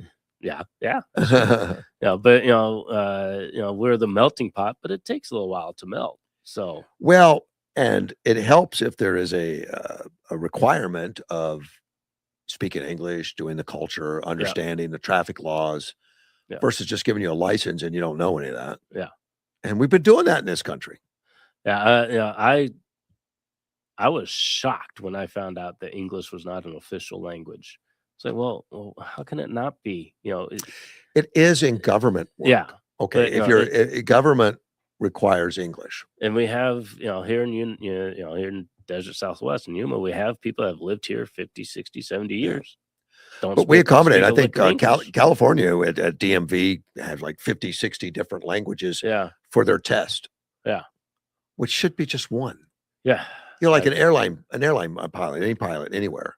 Has to be English. Well, English is the global language for airlines. Yeah, so you can communicate. Yeah, we should have at least that on the ground in America. Now, I'll fully support people speaking other languages. I don't care, but you should be able to speak English if you're living here. Right, one of those languages should be English. I'm never going to move to a foreign country, but I can't imagine if I did that I didn't want to work on the language. Yeah. I knew I was not going to be in Germany for more than 3 years because that's how long you're stationed there. And I was going to graduate before those 3 years were up. I wasn't going to be there long, but I learned German. Yeah. Not a lot, but I learned some German so I could interact with the people, my neighbors and things like that. There's many people live in Yuma. If I go to, vacation to another country, I learned some of the words. We Yeah. did a little bit when we were in Ukraine. A little bit. There's a Ukrainian language and there's a Russian language. Right. Yeah. And there's some similarities, but they're distinctly different. Yeah. And the people we were talking to that were helping us with some phraseology was telling us how to do it in Russian, because Russian was very popular amongst the younger group. Well, my ex-wife, my wife at the time, we went into a shop and she introduced herself in Russian on who she was, and she got scolded. We're Ukrainian. We don't speak Right. Russian. Here's how you say it in Ukraine. Right. It was kind of funny. Yeah. But they were very proud Ukrainians, but some of the younger people were very tied to the Russian. Right. And I don't think they are now. Well, that was the flashpoint when Ukraine and Russia went at it. What was that, 12 years ago or something like that? Well, in 2012, they went in and took over Crimea and parts of the eastern country. And that the spark to that was Ukraine tried to outlaw the Russian language, and the eastern part of Ukraine spoke Russian. And and I don't blame them, right, because Russia will infiltrate and get people to start speaking Russian, and then say there are people, we got to go in and protect them. Right, exactly. And that's what they've done everywhere. They've done that in many places, to where they say, well, they're speaking Russian. There are people, and you're mistreating them, and we're going to come take it over. That's how they justify it. That's how they justify it. Yeah. But that and the Nazis. And I'm still thinking that have they ever found a Nazi? For what? Well, they said that Ukraine, we had to root out the Nazi presence. Oh, I don't remember. I've never heard of that. Oh yeah, that was early on, the whole big thing about the Nazis, and I laughed about it. I said, well, and I knew people in Ukraine, and I called them and I said, "Do you guys got Nazis?" They said, "Well, Nazis? Where are we going to find Nazis? We don't have Nazis." Yeah, but that's how you sell it to your people back home. Yeah, all the Nazis. Yeah, there aren't any Nazis. The language is a big part of somebody's identity. Well, it is, and if is a problem. I would not allow Russian to be spoken, because as soon as you do, they're going to come take over Florida or something. Now, you got to be very careful about it. They're saying that's our culture because they speak Russian. Right. Kind of nasty. And there's Nazi, and the Nazi connection in World War II.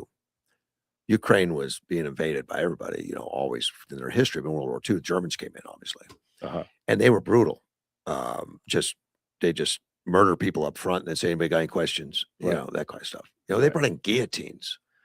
The Germans did? Yeah, guillotines. And they bring a guillotine into the town square, and get the mayor and council and everything, chop their heads off, and says, "Any questions on who's in charge?" Right. I went to the museum there in Ukraine, and they had the guillotines and stuff on display. Wow. I was like, "What?" I mean, I had to have it explained to me. Yeah. There was like 95 concentration camps in Ukraine. Really? Yeah. Wow. So we don't even think about that. We think of Poland. Yeah.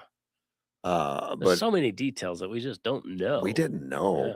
And that you've heard those rumors, like they take human skin and make lampshades and stuff. Yeah. They had the lamp and gloves that are made out of human skin.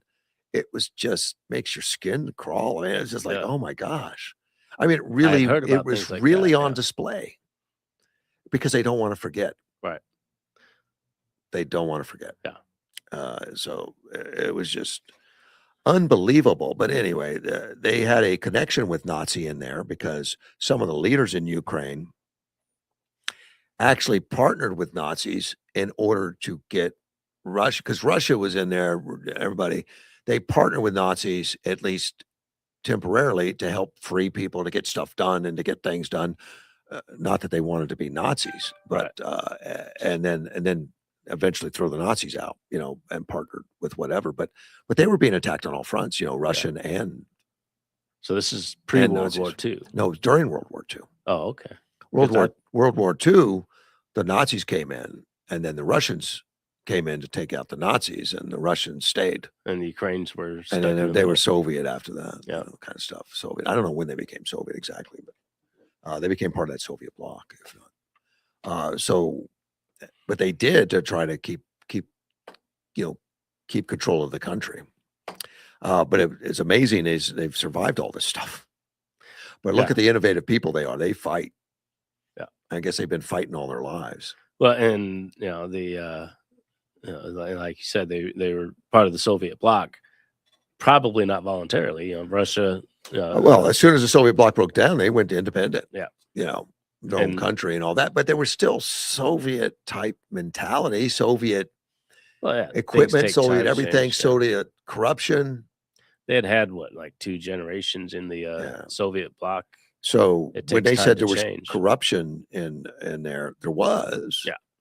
Now, in fact, for a while, the Soviets had their hand-picked leaders, and there was a revolt in Kiev, and they threw them out. And of course, we've had Ukrainian leaders, which Putin hates and hated, and that's Zelensky and stuff in there now, and elected by the people. And they're Russia wanted them back, and they wanted to bring back the old gang. You need to be part of us. And of course, the invasion and all that recently. But they started with Crimea, right? But nobody did anything about it, right? And we have an agreement with Ukraine to help them out. Well, because they voluntarily gave up their nuclear weapons. Mm-hmm. So when the Soviet bloc broke up, there was nuclear weapons in Ukraine, and when Ukraine became a country, they kept them. And we wanted to demilitarize it all and denuclearize. And Russia and United States came to Ukraine and made a pact with Ukraine that if you give up the nuclear weapons, we'll protect you. Right. And we'll never invade you. We both lied. Yeah. we lied right. as a country. We didn't protect them. Right. We hung them out to dry.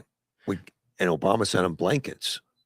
Well, and it's just terrible. With what's going on now, people are like, well, the United States can't get involved directly because then Russia's going to come against us. And I was like, yeah, but Russia can't even handle Ukraine. So I'm not concerned about that. I think we should have backed them up. And this would have been done so long ago. And we do more now with hardware and information and stuff and all that. But in 2012, when they took Crimea, right, and a lot of the eastern parts of the eastern part of the country, we sent the Green Berets in there, right, in training camps to start training them on Western tactics. That's what saved them from the invasion. Yeah. They weren't, because if they were using Russian tactics against Russian, they would have lost just by numbers. They played a different game, and Russia couldn't handle it. Yeah, Russia still came out with Crimea, but they got that in 2012. Yeah. They were just learning afterwards on what to do. And during that next invasion that we just recently had like 4 years ago, they stopped it from taking over the country. Yep. I want to talk about AI just real quickly. Elizabeth Warren, because we're going to hear a lot about AI. We are hearing a lot about AI. Elizabeth Warren is calling, she says, it's time to tax AI and invest in people. Okay. Enough already. I mean, she wants to. I don't know how you would tax AI. Well, she says we're rethinking our tax code must also include going to the source. That means taxing AI companies directly, which can start with taxing AI data centers. In other words, as a business, they get taxed. Right. We're talking about another tax on top of that because you don't do what we like. And so like a luxury tax or a vice tax, they call it. Well, yeah. Apparently because they're displacing people, and we collect taxes from people. So they need to take, and that's been talked about other with robots, like robots don't pay unemployment insurance, but we need to tax you for unemployment insurance. I don't know if anybody does that. Well, but they do a similar thing with tariffs. If somebody's making something in China, paying their employees, $1 a day, we put a tariff on that to make products made in the United States more competitive. We didn't have tariff them near as much as they tariff us. I mean, only recently under Trump they're doing that, but it's not for that reason. But that's the theory. And China might have been a bad example. The theory, but the theory was to protect our industries from somebody that's going to dump cheap things on there to put them out of business. And China's done that many times. The steel industry's had that happen. Yeah. Where they dump steel in here, and then until our steel plants can't keep up, they go out of business, and then they can raise their price. Right. That predatory type well, stuff. We should stop that. Yeah, but AI can effectively drop cheap services on the market and then when all the people are out of work, it's a similar concept. Well, Yeah. no, I don't think because it's not coming from a single source. Going to solve it. AI is everybody has AI. Yeah, It's not like one. I mean, tons of businesses are writing AI. Well, and people can download the AI and use it offline. So it's just not going to. It's not feasible. She says, by imposing a reasonable excise tax on the energy used by the data center, so just additional, like energy costs this, but you have to pay extra. Families could recoup some of the gains of AI. How does that? What do you mean? You're going to pay them directly? In other words, the government will send you money. Yeah. Wrong. Bad. While America continues to stay competitive in the AI race, as well as a well-designed tax would focus on the companies that can afford it and scale with AI's impact. The bigger the data center, the more they pay. We can't be afraid to consider even bigger and bolder proposals. You realize how taxes seem to be the answer to everything on the left. They're the answer to everything. Yeah. Tax more, including ideas that sound radical today but may quickly become common sense. Right now, companies may pay payroll taxes. It comes out for workers, but get tax breaks for investing in technology. Effectively, a tax penalty for hiring human beings, which isn't true. It's not. I mean, yeah. When you hire a human being, there's a lot of expenses. Yeah. That you don't have to pay if you could do away with that job and AI takes it over. Right. It's hard to quantify what they're taking over, but technology is always changing things. Yeah. And a tax break for buying equipment. And but those people that are being displaced should go to other industries. Look, we don't have near as many people making buggy whips as we used to, but yet they've gone to other industries. Yeah. We don't have people digging ditches with a shovel because there's backhoes. Yeah. We don't have the same amount of clerks keeping track of records because of computers. Yeah. We don't charge computers more money. We don't charge for backhoes more money. Right. People got other jobs in other industries, and we continue to stay employed. And you can see it right there in Walmart. They have the self checkouts. They didn't just fire all their cashiers. They have the cashiers now going through the aisles. They have fewer doing the online shopping. I think there's more of those now. That came later, but effectively, that's what happens. Effectively, they saved money at the cash register. Yeah, well, and they opened up the online market. There is, but sometimes in a business that specializes in things that are going to be taken over, like a buggy whip factory. Yeah. They retool, they do something else. Well, that's what I'm saying. Something else. When technology comes in and people lose this job, there's another job that comes up. You see those cart pushers out there, in the parking lot. Somebody saw a need, and because we're not a communist country, somebody saw a need, and they created an industry, and that happens. AI is going to have an impact on our economy and on our workforce. Absolutely. And it's going to cause a shift. But we can't predict what it's going to be. No, and to say we're just going to start taxing AI real heavy to pay people for their loss, then they're not going to go get a job. Right. Yeah. Well, I lost my job to AI, so AI is going to keep paying me. Yeah. And I don't have to get a job. It's going to be interesting to see where it all goes, but taxing is not. It's just stupid. Yeah. It's about retraining and becoming more productive and all that kind of stuff. We're out of time. You do this. We're going to have to do this later. I'm going to be back to do it tomorrow. I'll be Mortgage back One next week. Studios with Russ Cark. Thanks, Chris. Thanks so much for coming in.